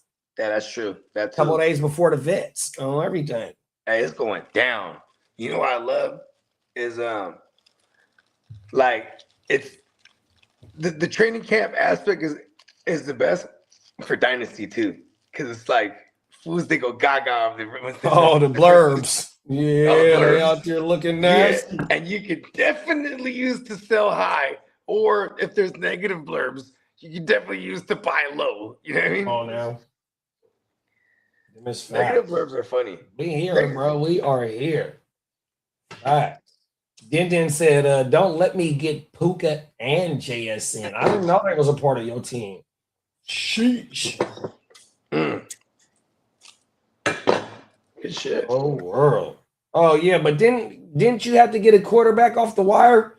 I think I remember that. Yeah, when he was on the bye week, he was able to acquire Brock Purdy, man. Oh, wow. When he was on the bye week waiting to come into the playoffs, you feel me? Oh, and Brock went crazy. Yeah. Come on. To the promised land. You know what I'm talking about? Go, we're up. Let me see what else is in the news real fast, y'all. Shout out to our man, Ear to the Streets. Yeah, man. Shout out to the ear, man. Wrong one. Damn it. We got to go to the alleys. It's time to go to the alleys. Where is the injury?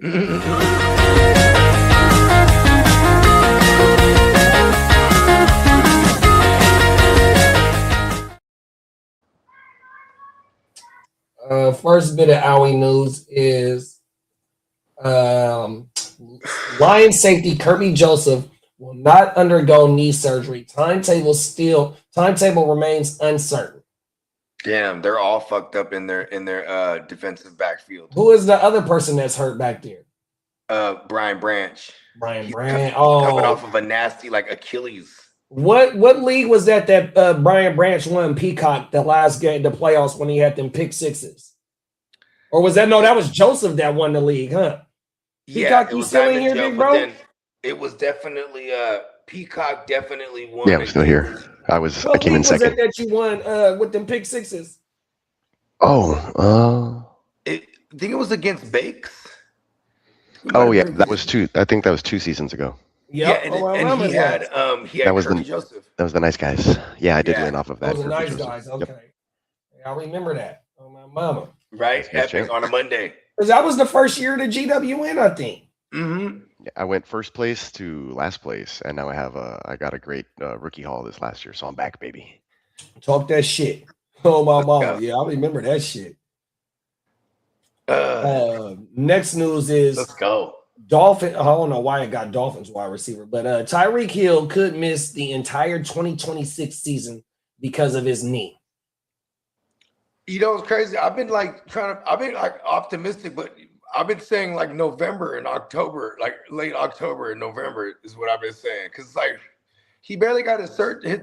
He got like a second surgery, like sometime in like January or some shit like that. You know what I mean? Right. And then like then he had another one recently, some kind of procedure, some cleanup shit, like the draining, something or the other. What type of knee injury did he have? He had an ACL. Oh shit! Right. So it was worse than Micah's shit. Micah's. I don't know the details of Micah's, but I know Tyreek's wasn't no clean tear. Oh. That's why I had and then I think it was multiple ligaments. That's why he had multiple surgeries and shit. Excuse me. Den said, I drafted Shador, had to drop him for Danny Dumbass. Danny Dumbass held it down till week 13, got injured, and I snagged Purdy. He broke it down to the championship path. 100%. Line. He did that. And the reason Brock Purdy became available is because Kitteh, who was in the third seed, you know what I mean? And if he wins, he could be a bye week, right? So he picks up Jaden Daniels because it's week 14, the last week. Because remember, the 32 goes to week 14. Because I finally dropped Jaden Daniels and started playing with a backup and started winning games. Brock was on a bye week, and you had to make these judgment calls. And then, you know, I mean, he just, you know, he wanted to fight to survive. You know what I mean? Wow. And like, so he got into the playoffs nonetheless, but then he needed that bye week. And like, yeah, it happened. Yeah, that's crazy, bro. 100%. So he went in the first week of the playoff, or he had to bye. No, he lost in week 14, but he came in as the 3 seed. Oh, okay. So he was a lot. So he could afford to sit Brock then. I dropped being on the bye. Davis Mills, and then I finally started winning games. Never mind. He might have needed to fight to get in. I think he might have fell out of grace. That's what it was. Yeah, that's right. The top 4, if I remember correctly, was like Eastside Eric, Diamond Joe. Oh no, not Diamond Joe. It was Eastside Eric. Then said he had to buy, so he could afford to sit Purdy. Have the buy. He could afford to sit Purdy. Dang, I wonder why he did that then. And you had Purdy play Indy. Oh, Purdy wasn't back yet. He wasn't back yet, huh? I know he played Indy, Chicago, and it was one more team. Seahawks. Was it the Seahawks? He played them in week 1 because he threw the game-winning TD to Tonjes. I don't know if he played the second game against them. I'm burnt. Fuck him. Yeah, fuck it. Everything.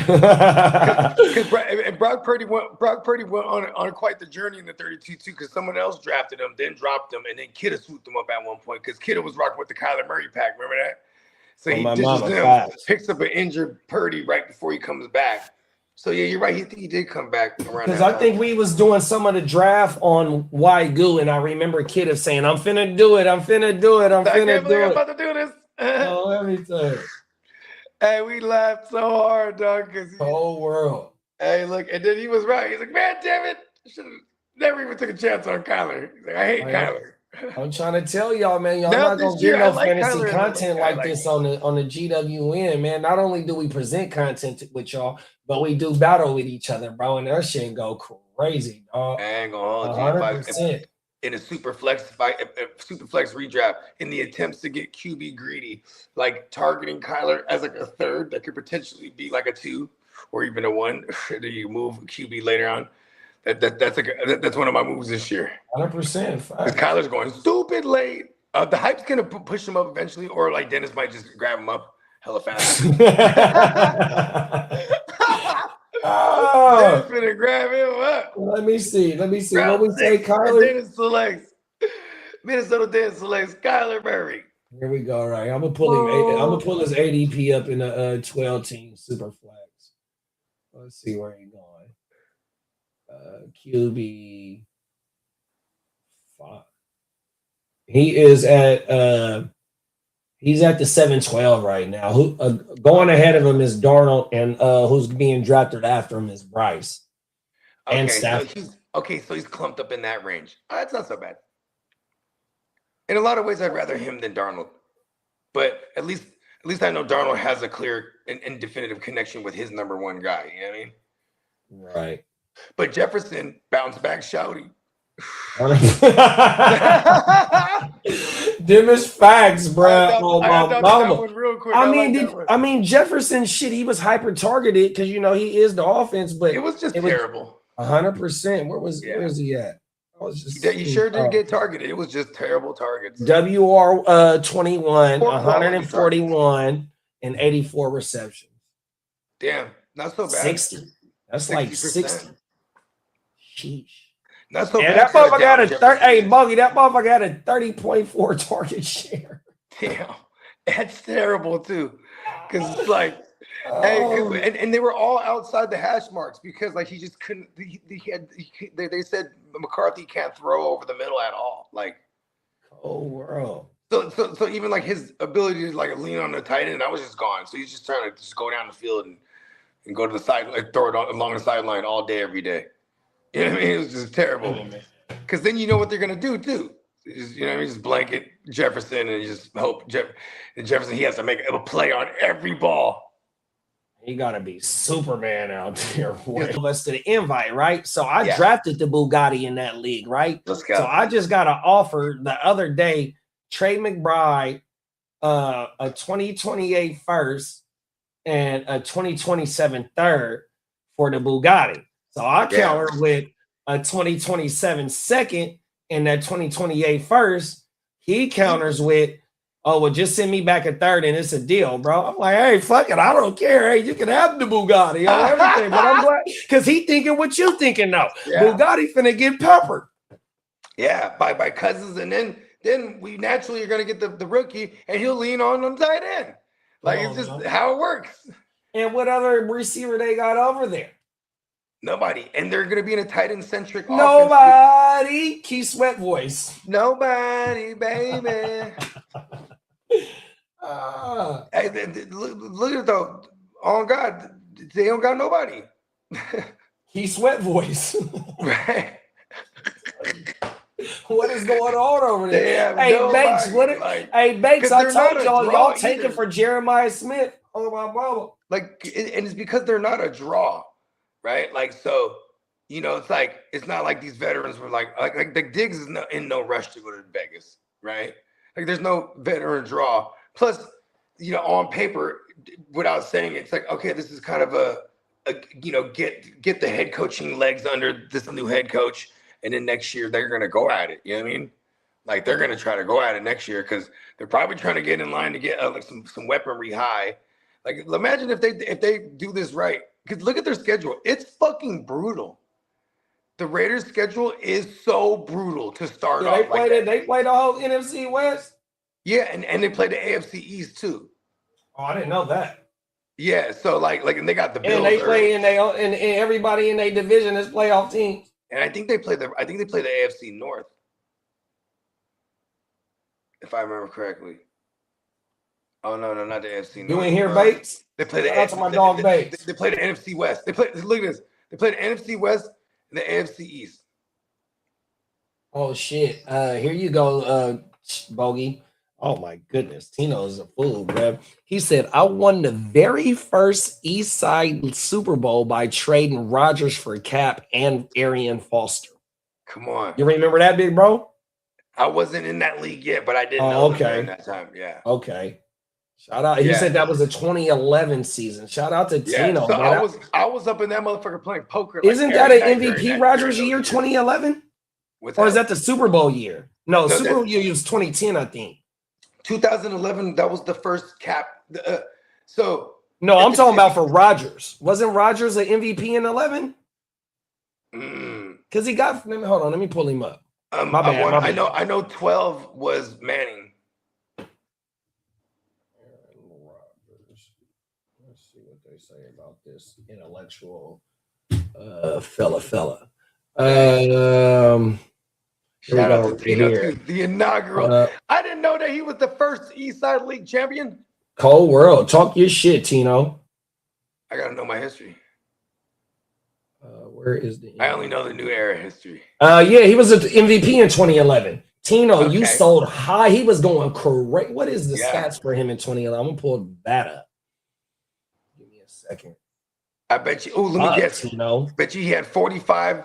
I bet you he had 4,500 yards passing, and he had like a 40. 45 tugs. Let's pull up his 2011 season, dog. Here we go, right here. 2011, 15 games played, 500 attempts, 4,600 yards, 68.3 completion percentage. He averaged 9.2 yards per attempt, 257 rushing yards, 3 TDs, and 45 TDs thrown. So he almost had a 50 piece. There. And he averaged 26.9 fantasy points per game, dog. Tino got the house. What did Arian Foster do in 20? Hold on, let me put Arian Foster. That was the Gary Kubiak years, bro. With Houston Tech, him and Andre Johnson. How do I? Oh, I lost. Yeah, I want to say Shanahan was there before he went to Washington with his pops. Here we go, right here. Arian Foster, 2011.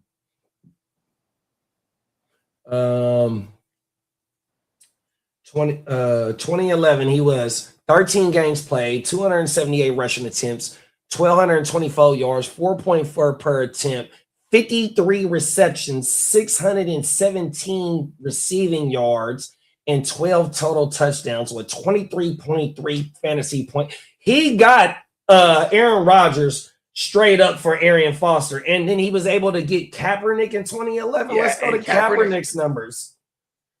Oh, Tino, use a cold motherfucker. Yeah, that was the rookie year. That was the rookie year, or not the rookie year, the sophomore year, right? No, was it? I don't think Cap was in the league yet. Was it? Yeah, that's Harbaugh days. 2011. Oh, you're right. So this was here we go. Oh no, so 2 games played, 5 pass attempts, 35 yards. He don't even got no rushing yards. So that wasn't the year. So that was his rookie year. Yeah, he didn't start until because Alex got concussed, and once Alex got concussed, he didn't give the job back to him. They're waiting to go. They're waiting to make a switch because they give our offense explosivity. You know what I mean? Yeah, his second year was 13 games, 218 pass attempts, 1,800 yards. 1,814 yards, 1,814 yards passing, 62.4 completion percentage, 8.3 yards per attempt, but he had 415 rushing yards with 5 TDs, 10 passing TDs, and he averaged 13.6 fantasy points. He was kissing the bicep. Right. Facts. Then he only had 5 rushing TDs. It's funny because in my mind he had like 20. Yeah, he was going crazy though. He was going crazy.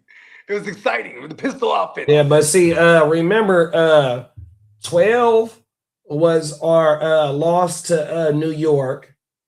13 was the Super Bowl season, and then 2014 was the loss to the Seahawks. Yeah, and those years are because we're in the new year already. So the 2012 season was the loss in the Super Bowl, but that was in. Yeah, because old boy caught the concussion. See, the 13 season or the 12 season, I think, is when we went to New England and he destroyed New England in the snow. And we went on to the Super Bowl that year. He destroyed their ass. I remember that game like it was yesterday, bro. He hurt Randy Moss in that game. He hurt. Yeah, because he only throw fastballs. Yeah, and so Randy Moss had his shit wrapped up throughout the whole offseason. You know what I mean? Just because Captain just throws a cannon. That's it. 1 speed. In 2014, he had 639 rushing yards, 19 passing TDs. Yeah, he was on a little bit of I'm an actual QB tear. Because remember, there was a whole thing like, oh, he's like that was his highest yards thrown. He had 478 attempts and he threw for 3,300 yards. The thorn in our side for Kaepernick and Harbaugh was that Seahawks team. He was a 4,000 total yard season that year, 2014. Yeah, he had the 3,400 passing and the fucking whatever 600 rushing. Yeah, that NFC Championship against the Seahawks, they got a NFL conspiracy theory video out on that shit, bro, about the whole game from beginning to end. Remember, we split with them that year in the regular season, and I remember hosting that game at my crib. The second one, where it was in Candlestick, and we beat them by a field goal. You know what I'm saying? But then, like, you know, because this shit, they were just they had our number, but you know what I mean? Those games were always close. Sure. I mean, you remember Thursday night in Seattle? That was the Vernon Davis game. Come on, cold world, right? And they hated Vern, but they both was hitting though. Like that was a snot knocker game. Every time they got together, dog, 100%. I mean, physicality was like the way they described 100%. Even the Rams were nasty back then. They had a young Aaron Donald. Just all the defense, even Arizona's defense. They had Bruce Arians, and then Todd Bowles was the DC. Like that, all the defenses were nasty in that division. Yeah, we had Fangio. Fangio was cold. Yep, Fangio, cold motherfucker, bro. Everything. Tino said, remember he was MVP. MVP Rodgers, and then he remember Kaepernick running. Foster was cooking that season though for sure. I mean, that 1-for-1 for Foster for Rodgers, that canceled the trade out right there. And to get Cap was taking snaps at the goal line with Smith. I remember that like it was dude still in his job. Come on now. And Harbaugh drafted Brett in the second round. That was another thing that the right one's on the wall for Alex Smith. You're almost done, bro. 1 month from tonight, Thursday, August 6th, the Pro Bowl Hall of Fame game. Oh, the Hall of Fame game, Panthers versus Cardinals. Okay, shout out to Ears. Always working, man. Oh, my mama. Let's see if we can wrap this news up. Where we at? Titans wide receiver Calvin Ridley was limited during off-season workouts. OG know what he's doing. You know, he's probably an 8-year vet by now. You know, he trying to skip out on the off-season work. He probably trying to skip out on a little bit of training camp too. Come back week 2, week 3, right before that shit end. Oh, everything. Browns tight end Harold Fannin Jr., undisclosed, remained active throughout the offseason rehab. Okay, I wonder why his injury is undisclosed. 4 weeks until football. I can't wait, big bro. Facts. We here. Everybody that's hyped up about their teams in Dynasty, we about to see what them bitches is about here pretty soon. Oh, my mama. Player news. Let's see if there's a player news drop. Extension, free agency, pause. Yeah, let's just fuck it. We're gonna keep it rocking. Player news and rumors. 49ers Mike Evans reportedly dominated the red zone drills and OTAs. Yeah, for sure. He's gonna make it a whole lot easier for everybody on that offense to get busy in the red zone for sure. I just hope that we spend a lot of time in the red zone this year, fully healthy. Facts. Mac Jones could become a trade target if another team loses a QB. Yeah, I would believe that for sure. And you know, today's prices and yesterday's price as well, if that happens. Hopefully that doesn't help. I mean, hopefully that doesn't happen this year, you know, even though I am a Niner fan and I would love to get the highest of the highest compensation for Brad right now. But, you know, I mean, we are invested in a lot of these and we are invested into all 32 teams as fantasy football degenerates. So we don't want nobody to go down on everything. Rookie tackle Monroe Freeling working on both tackle spots. Where did Freeling go? To the Panthers? Oh, yeah, it says that. Panthers rookie tackle. My bad. Can't wait to rock with my lawyer Tino soon. Talk that shit. Cowboys, Tyler Smith could be moved to left tackle if needed. They got some problems on the offensive line. Tino in the building. What's going on with the offensive line in Dallas, big bro? Then it says the Raiders, Jalen Naylor projected as a WR2. That motherfucker is projected as the WR24. He might can explode to be a WR20, but I don't see him cracking in them teams 100%. I mean, and there's opportunity for him too, because all they got is you're the best around and nothing. Oh, every time. I don't think they're gonna keep you around. For real, bro. Oh, I mean, you know what's crazy? Naylor is the dart throw that could be like the cheap, greasy money. You know what I mean? Because I agree with you, because I got him in the next gen, even though I just traded for AJ Brown. And shout out to McGoobs for our doing business. Yeah. But, our first trade talks was involving Naylor. 100%. So once he countered with Perkins from Atlanta, I'm like, oh hey, fuck it. He's in my taxi spot. He ain't gonna boom this year, and if he do boom this year, he ain't gonna boom like motherfucking AJ Brown. So yeah, I'm running that shit. Yeah, come on. I was able to keep Jalen. So good looking, bro, and I was able to keep Jalen Naylor just in case if the shit that you throw at the wall do stick with, bro. Come on. Oh man. Next piece of the news is, let's go back real fast. Okay. Mac Jones could become a trade target if another team loses a quarterback. Yeah. So like, i.e., one of the hitter teams. You know what I mean? Because like for example, if like God forbid anything happens to like Lamar again, right? You know what I mean? Like, a contending team, Super Bowl like playoff team. But yeah, and this would probably, and I think this would be like a right out the gate thing.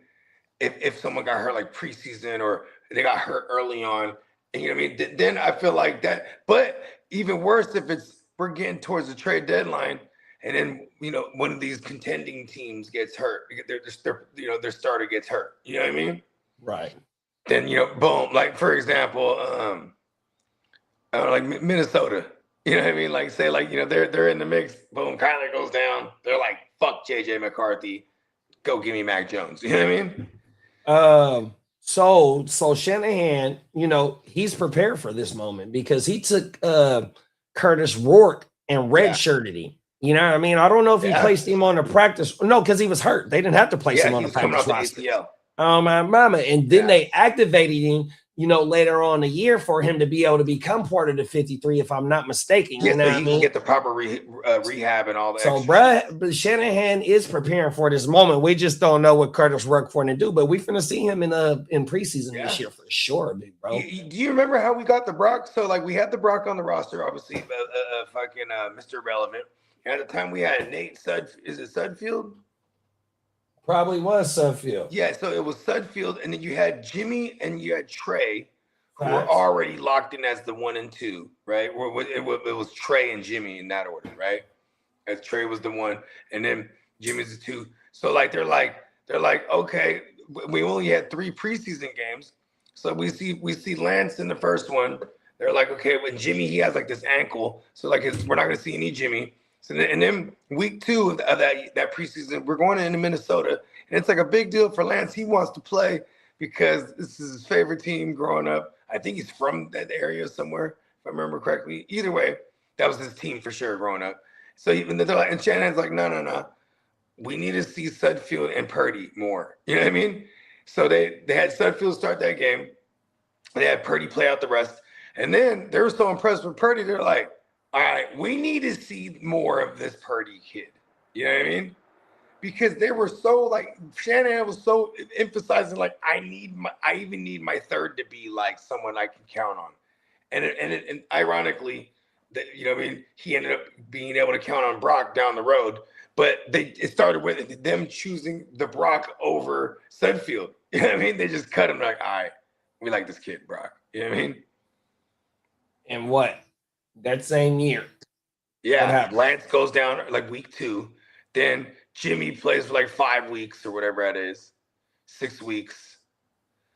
Yeah, when did Purdy come in? I think Brock played 8 games in 2022. 8 games. Okay, so he came in like week 10 or 11. It was the Dolphins game when Jimmy went down.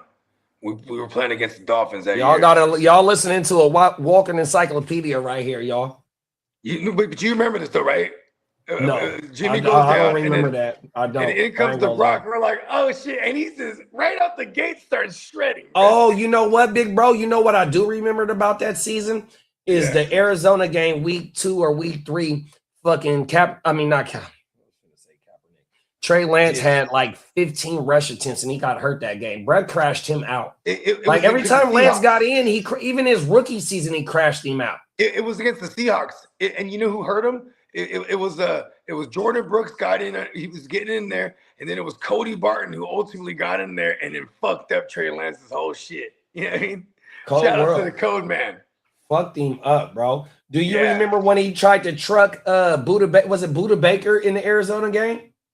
Yeah, so that he scored on that play. It was a running play, and he tried to truck him, bro. You're right, because I think week 3 was the Seahawks game, because he definitely went down early. Pause. Yeah, bro. Here, I'm finna pull it up, bro. He had like 15. He had double-digit attempts in back-to-back games. Hey, I'm gonna pull this shit up, bro. Yeah, that was the 21 season. No, 22 season. Yeah, this would be the 22 season. And we can go to his game log. Here we go. Right. Because the first full year as a starter was 23 for Brock, right? Okay, let's go to his second year. Game log 2022. Game logs. Seattle, Chicago first, and then Seattle.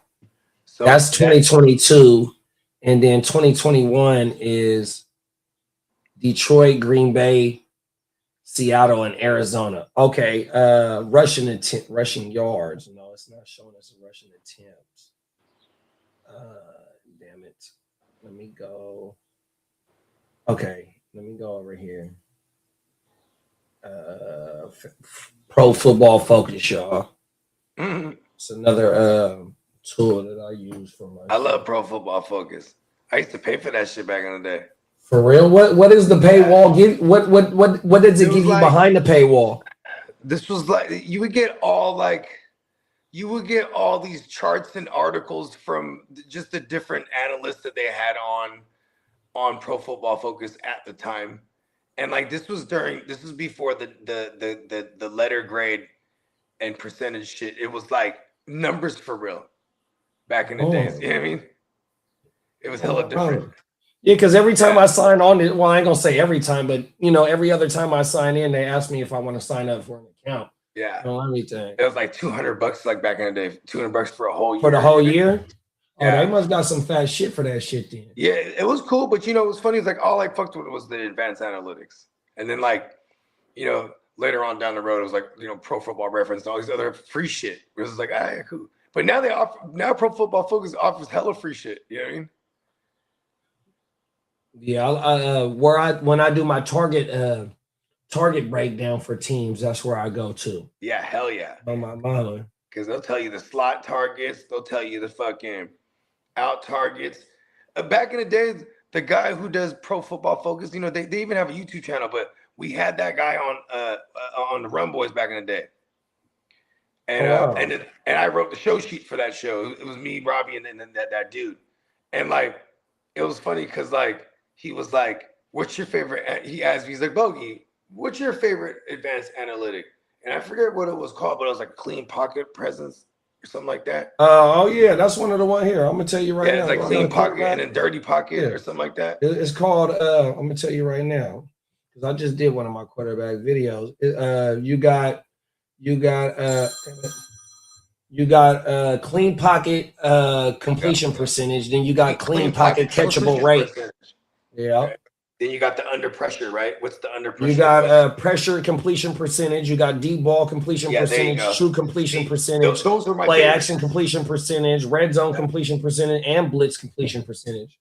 See what I'm saying? And like, I remember during that time, this was like in 2020 or going into 21. And I remember I was like, yeah, what's alarming to me is Danny Dumbass. And he just laughs, right? He's like, who? I was like, oh, Danny, you know, because I'll just say a nickname like it's their actual name. So he was laughing. I was like, oh, Daniel Jones. I was like, because at the time he had like the worst clean pocket completion rating, but like under pressure, his numbers were staggeringly better. You know what I mean? It was like, it's super odd. You know what I mean? Right. Well, his offensive line in New York was terrible. Yeah, it sure was. But like when he had a clean pocket, he was terrible. You know what I mean?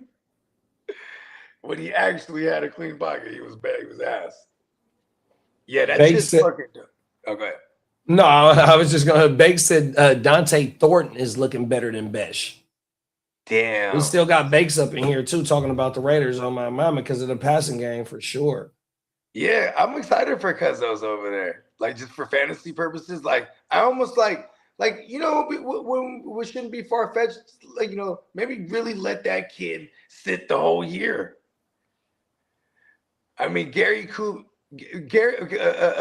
Kubiak, his dad Gary Kubiak was a backup. You know the importance of seeing the game from, you know what I mean?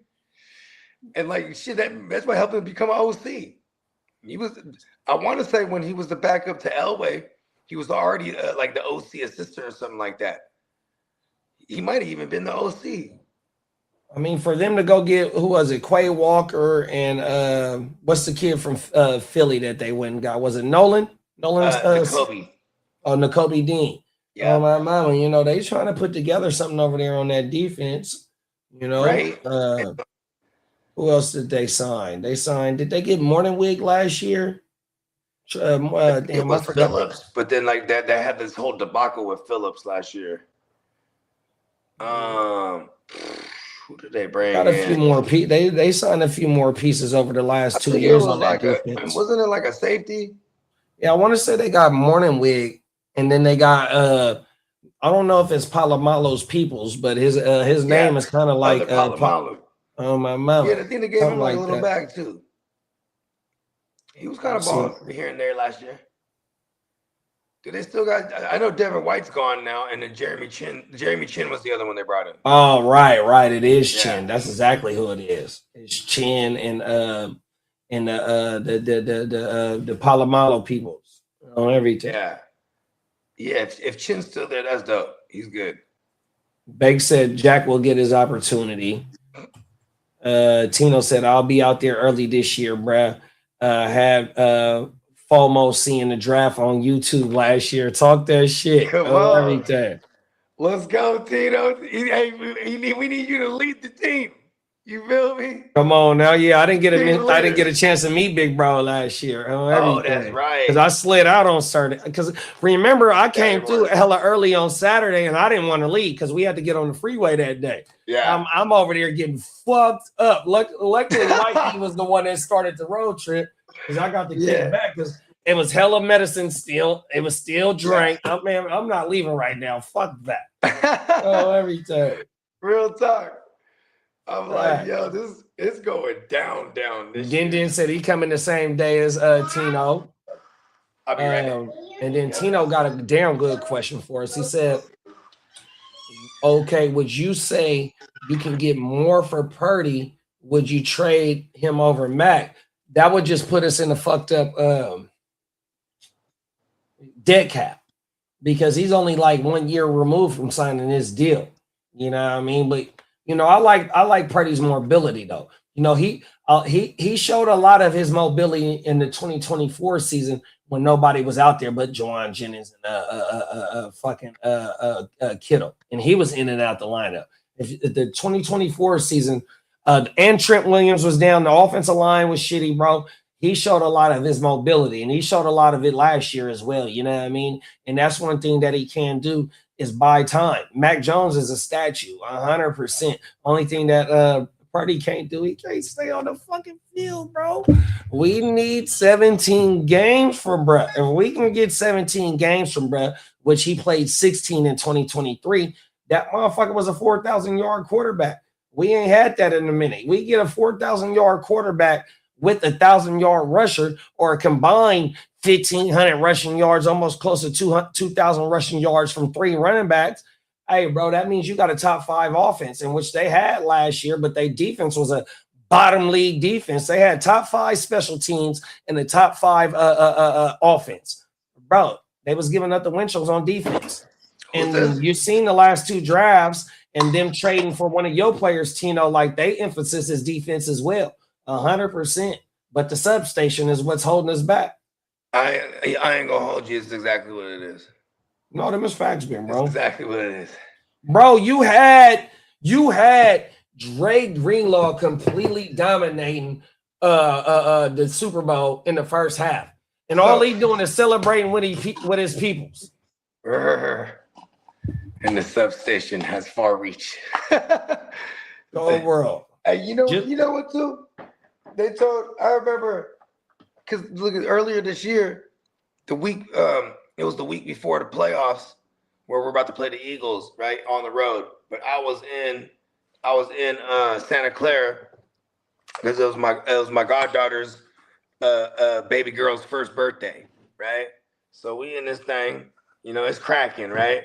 You know what I'm saying? But we got the hotel. That's the whole point. I was trying to remember when I brought this up. We're at the little woo-wop right there, right across. You know what I'm saying?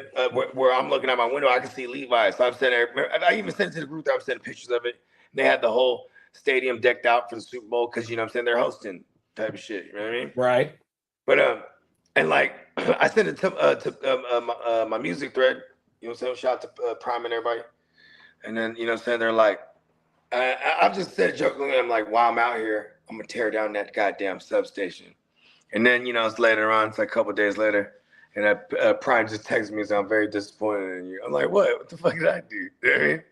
And he's like, I didn't hear nothing about no one destroying any kind of substation. I'm like, you know what I mean? Crazy, bro. You know what I mean? I'm like, I was there on a family trip. You know what I mean? But I'm like, I've been to that practice facility a bazillion times. That, you know what I mean? Where we had training camp. Right. It's right next to the stadium, ain't it? Yeah, it's right next. Yeah, exactly. Like you can walk in this motherfucker from the stadium.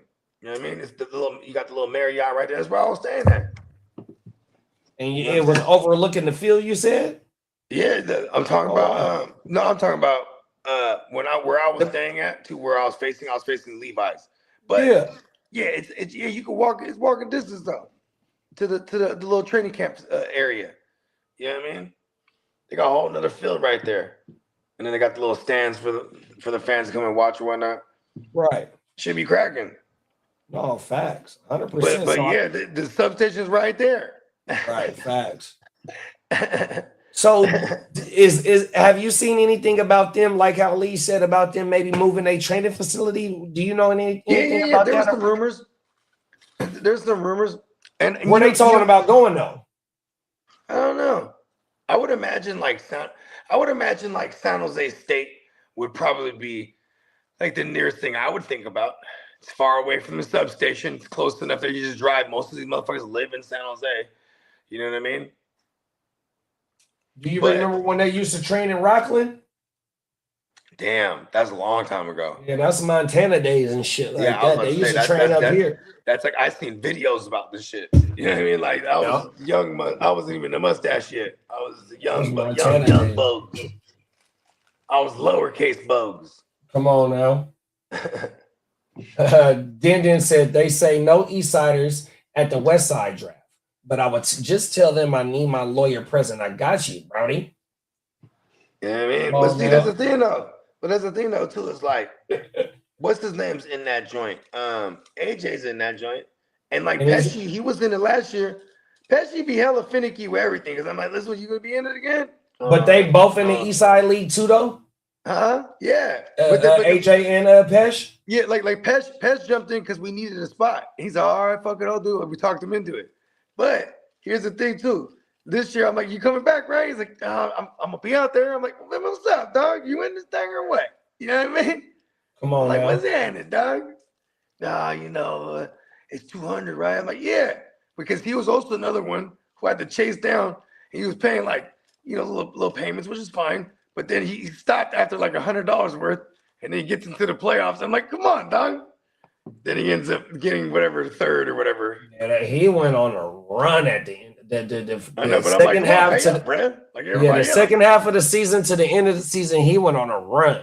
He was doing East Side shit, trying not to pay it. They're like, well, I'm in now, just come on, pay the shit, bro. But yeah, shout out to Pesci. Hey, Pesci used to be one of my arch nemesis. Like, he still is in fantasy, but everyone is. But like, he was the op. Because he would always take fantasy banter to like, it's his funk. Fuck that. And he's a boxer and he trains boxing and shit. He trains other people too. Like, he's a trainer like that type of shit. Oh, wow. Yeah, he dope. It's crazy because like, he's a little guy, but he has like these like he has like arms that are hella long. Like he has like the arms of like a 6-footer, like lengthwise. Oh, wow. The wingspan. Yeah, you know what I mean? Because I remember last year he was like, "Put your fist up." I'm like, "What you trying to fucking do? The tail of the take?" You know what I mean? What's your reach? Yeah, you know what I mean? The Hitcher was like, "Oh, okay, this motherfucker got some long ass, friggin', he's dragging his arms and shit." Come on now. He has some long ass arms and some short ass legs. So he's just dragging his shit. You feel me? Shout out to Pesh. No, but Pesh always want to take it there. He wants to go to 10. You know what I mean? It'll always start with like he always starts for people too. He'd be like, I'm gonna beat your ass this week. What? Like, because you be playing each other, right? And then they'd be like, yeah, I'm gonna get in that ass, I'm gonna spank that ass. Like, it's always like that. Yeah, not beat your ass, it's always spank that ass. Tino put it in the chat. He'll vouch. This is like his go-to. I'm gonna spank that ass. And then he'll say like wild shit that I don't get. He'll be like, and this is like in the text thread with everybody. But he'll be like, yeah, hey, chisel chest, I'm gonna spank that ass this week. And you're like, how do I react to that? Yeah, I mean. Tino said he was a legit boxer. He was California champ at 145 pounds. Come on now. And 145 at his height is all muscle. Like, this fool is solid too. Like you know what I mean? Come on now. Yeah, he quick as fuck too. That's why he might lose a debate and then he goes straight to fight. Well, I'll box you. He's like, he's always ready to crash, bro. I fuck with Pesh. Yeah. Go ahead, my bad. No, I was just saying, I love seeing the evolution of Pesh over the years. Because the moment I stopped feeding into it, because we had a rivalry for almost 10 years. East Side? Was because I know it's also because like my big homie is his big homie. You know what I mean? Oh yeah. Yeah, I mean, but like, you know what I mean? They were neighbors growing up, type of shit. Okay. So like, you know what I mean? Derek said, shout out to Derek. He said, was on the phone and missed all the good football intake. Damn it. Oh, my mama, we was cooking for a minute, bro. Shout out to Brian. Brian, don't even go watch it, Derek. We had a lot of good isms. Don't even watch it because we're going to war soon here. I don't want you to know anything I'm talking about.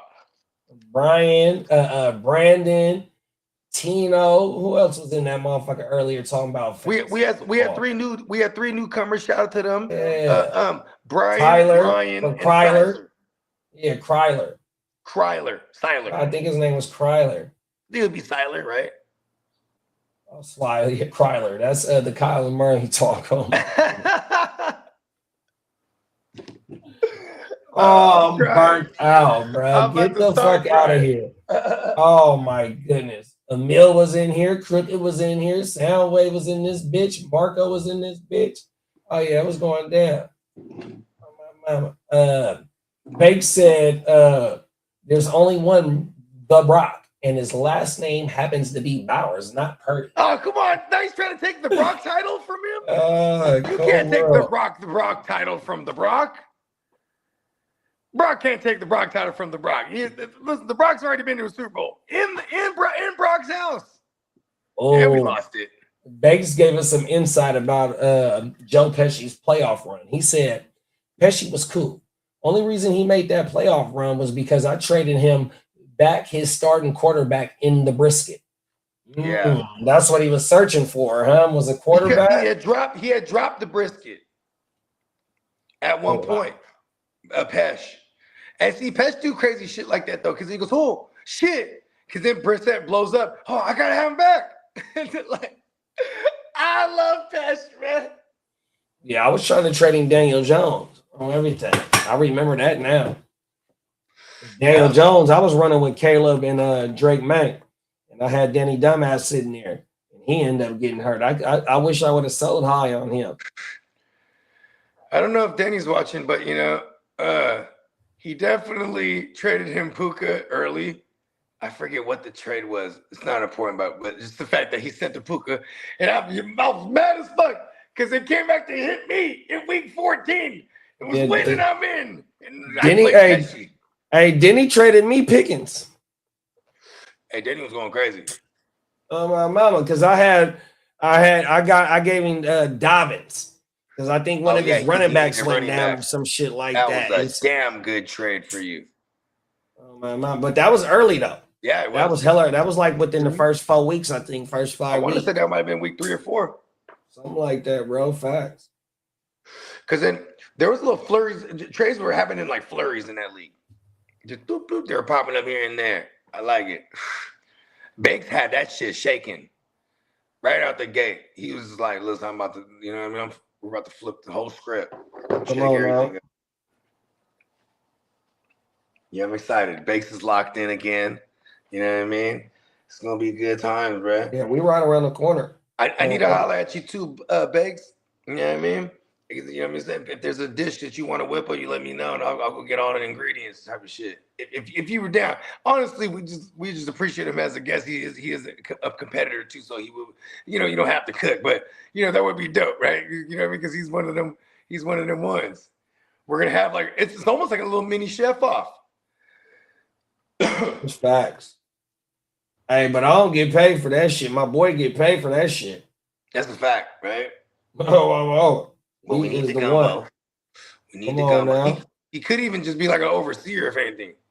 Like facts. You know what I mean? Nah, if he want to get down, man, it's we got mansion. Multiple kitchens. Yeah, we got a mansion out there, bro. Oh my mama, we finna throw down, bro. Motherfucker ain't got to leave if they don't want to. So run me down what the shopping list look like for a gumbo pot. For the pot, you need cans of the crab. You need chicken broth. Need all the seasonings. Right. You need so like Old Bays and like slap your mama's shit like that. We need the name brand seasonings is Old Bay and Accent. Other than that, the paprika, the garlic powder. Because the only MSG that goes in there is the Old Bay. Okay. And the Accent. Other than that, it's all paprika, garlic, onion, garlic paste, minced garlic, oregano, basil, bay leaves. Right. Gotta have the bay leaves. What else? We can do onion paste. We can do onion paste. And then after that, right? On everything. And then after that, then you need the shit for the roux, and then all that. Other than that is then the crab, which we do is we do crab, and then we get these canned crabs. They like $20 a piece, right? But it's all canned claw meat, and so you put 2 of them as well. Then the chicken, the shrimp. So if we don't get actual crab. Right, it is actual crab. We can just do 4 cans of that instead, right? If we can't get actual crab out there. No, we'll be able to get crab. Matter of fact, as we get closer, I'll start tapping in with my cousins that live out there and see what seafood spots they got. I mean, there is a seafood city, like the Filipino joint. So it's the one out there? Yeah, for sure, 100%. I didn't know that. Yeah, we'll be good then. And other than that, really good. Yeah. Yep. Other than that, it's just the hot links. And so we can't get all the hot links. We can't get all the hot links at Costco because we put 4 different hot links in there. Yeah, and Dewey's hot links, the garlic sausage, and then the Cajun sausage. Okay. If anything, too, if the sausage, if any, we can cop those out here. No, we get them at the grocery store out there. Oh, they got okay. Yeah, that'd be at like the kind that you need. Yeah, whatever local grocery store they got out there. Facts, because they'll have the shit that we need. Okay. Everything. And then I just got to my local grocery store out here with the pot. Like I said, I'm driving up, so I'll put the pot in the truck with me. Or the van. Yeah, so maybe like. So what does it usually run you whenever you throw a gig? It's like $300-$400 for like a big old I would say about $250 at the most. Yeah, okay, word. Perfect. I got that. That feeds a party and it's still leftovers. So with the what we're doing, because if you can get that, we can start prepping. I can even help you prep. We can start prepping on the Thursday and then have that going. No, them is facts. Do it early morning. Right. That way it's out the way because the prep is the longest thing. Yeah. But we got to deep fry the chicken. You know what I mean? The chicken got to be cooked because I don't put nothing. Only thing that goes raw in the gumbo is the crab and the shrimp. So the sausage got to be sauteed, paused. The chicken got to be deep fried 100%, and then all the vegetables, the bell peppers, the onions, and the bell peppers and onions. Crazy. Yeah, I love this. Okay, and then. Because then I even went through the checklist with Kitteh lightweight. You know, it's going to be various meats. You know, he's grilling and smoking all kind of shit. So you know what I mean. Come on now. A lot of chicken on the menu too. You know what I mean. And we're definitely going to have some array of ribs and various tri-tips and whatnot. Yeah, it's going down. Yeah, it's going down. The smoking aspect's going to be dope too, because then Kitteh, he'll be able to get that thing going. And then Bake, listen to this. Bake said, "I'm down to make a tri-tip or a few steaks." See, there it is, right? And that's all at Costco. Yeah. Bakes, when do you come in? You come in Friday? Because then you know what I'm saying. Because I was going to think like, because we're going to be there as early as when. Friday is the draft. And like I said, the draft going to be a bit longer because we got to do the giveaways as well. You feel me? And that's what I'm hoping to get more people tuned in because, you know what I mean? Not only is we drafting, but we blessing the people 100%. And it's going to be multiple angles of the whole house, during the whole weekend. So not only is it a draft house, it's going to be like a damn near content house because we doing shows. You know what I mean? We're going to be doing our live shows and shit. You know what I mean? Friday is Wake Your Game Up. Thursday, if motherfuckers come in, we could do a Playmakers, you know what I mean, at night because we did that last year. Oh, we sure is. And the Playmakers, it can just be like reality TV edition. Like, we're prepping food, we show the house, all kind of shit. You know what I mean? All the cameras will be placed, you know what I mean? That way we can already get the, playing with that shit pause before the draft. Get all that shit up. So in the Playmakers will be the trial run. My cameraman comes through Thursday too. So we're actually, because I'm filming a documentary. Like, remember I was telling you earlier this morning? Oh, my mama. Yeah, so we get footage. He's just gonna be filming as much as possible. I just told him just film Ella shit. You know what I mean? We're gonna fuck around, shoot a couple music videos out there too. Fuck it. You know what I mean? Come on now. Yeah, like one of my ideas for the video. I got a song with Maddie, and I was like, bruh, the theme for the video could be just we're just at this fantasy football draft. You know what I mean?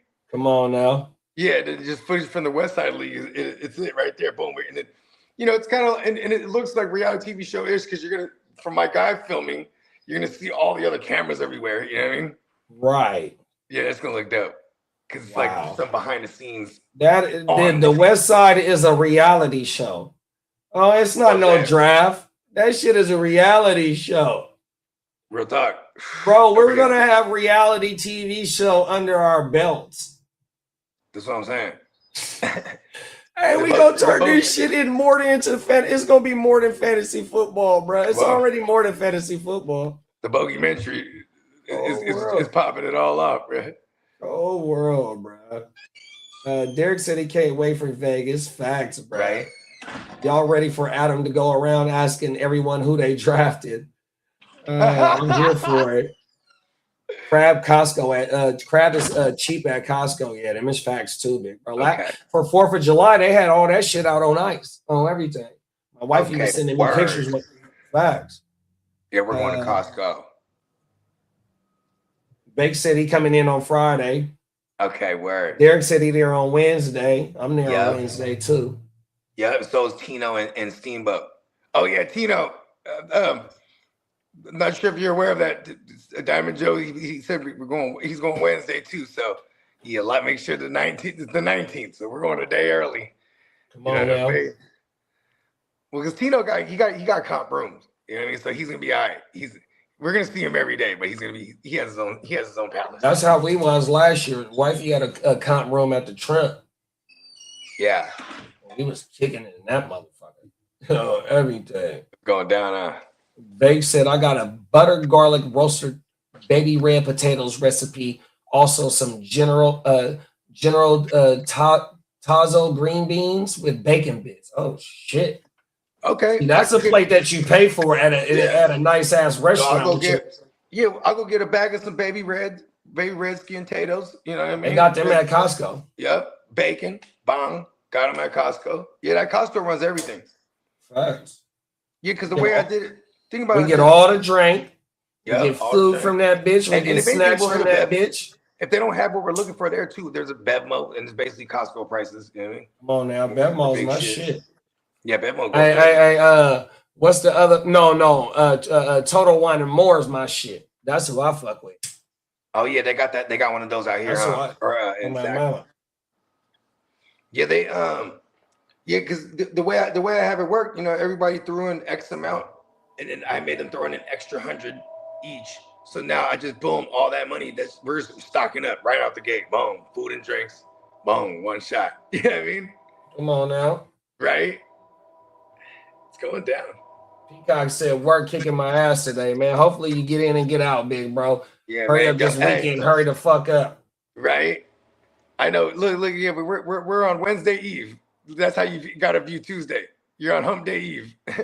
One more day closer to Vegas, bro. Yeah, come on now. We're just smooth sailing to Vegas. Tino said he's down for whatever.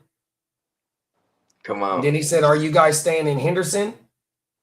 Yeah, at my uncle's house. So we can house like 8 people. So you know what I mean? Just couches. He has some rollaway beds, and there's a few empty beds too.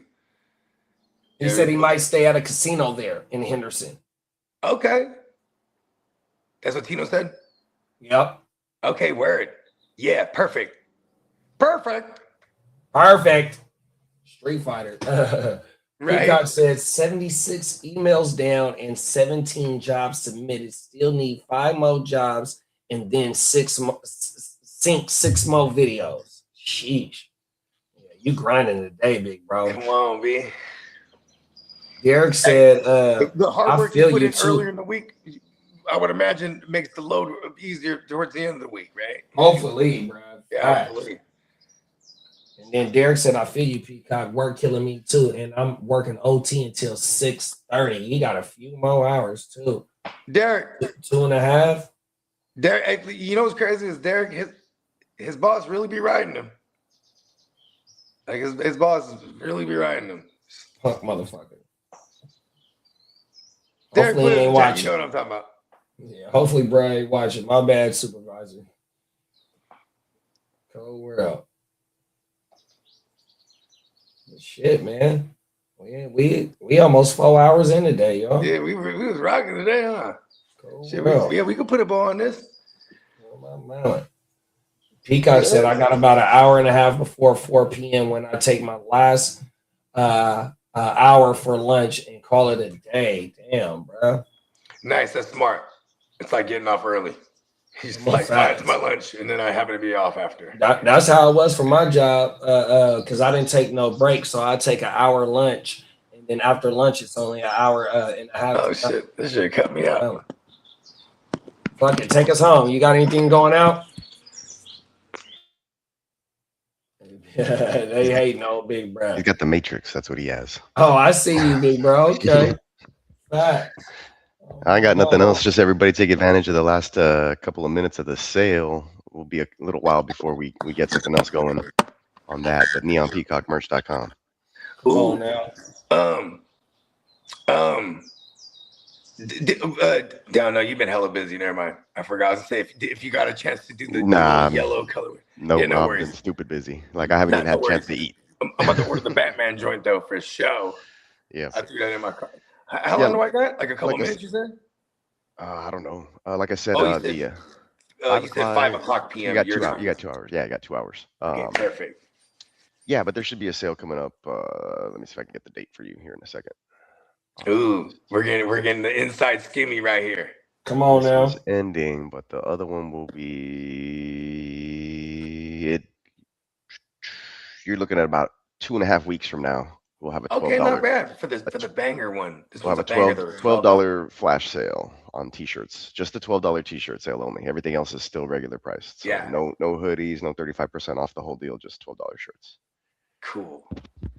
And then we'll have a back to sale, but that's all the way in August. Back to school sale. Cool. Yeah, and that's when we're getting some hoodies there. Yeah. Let's show. But yeah, take advantage of that. The Batman joint is up there. I also have the Cat of Wall Street, Tom from Tom and Jerry's up there. Yeah, doing his I like thing. that. So got a couple other designs that are up there. Some new ones. Check them out. Good shout. NeonPeacockMerch.com, baby. Gaga.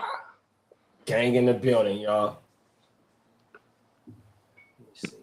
I got it. Oh, damn it. My mouse tripping. My bad. Oh, shit, cut me out again. My mouse is tripping. I think I need a new mouse.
mattress.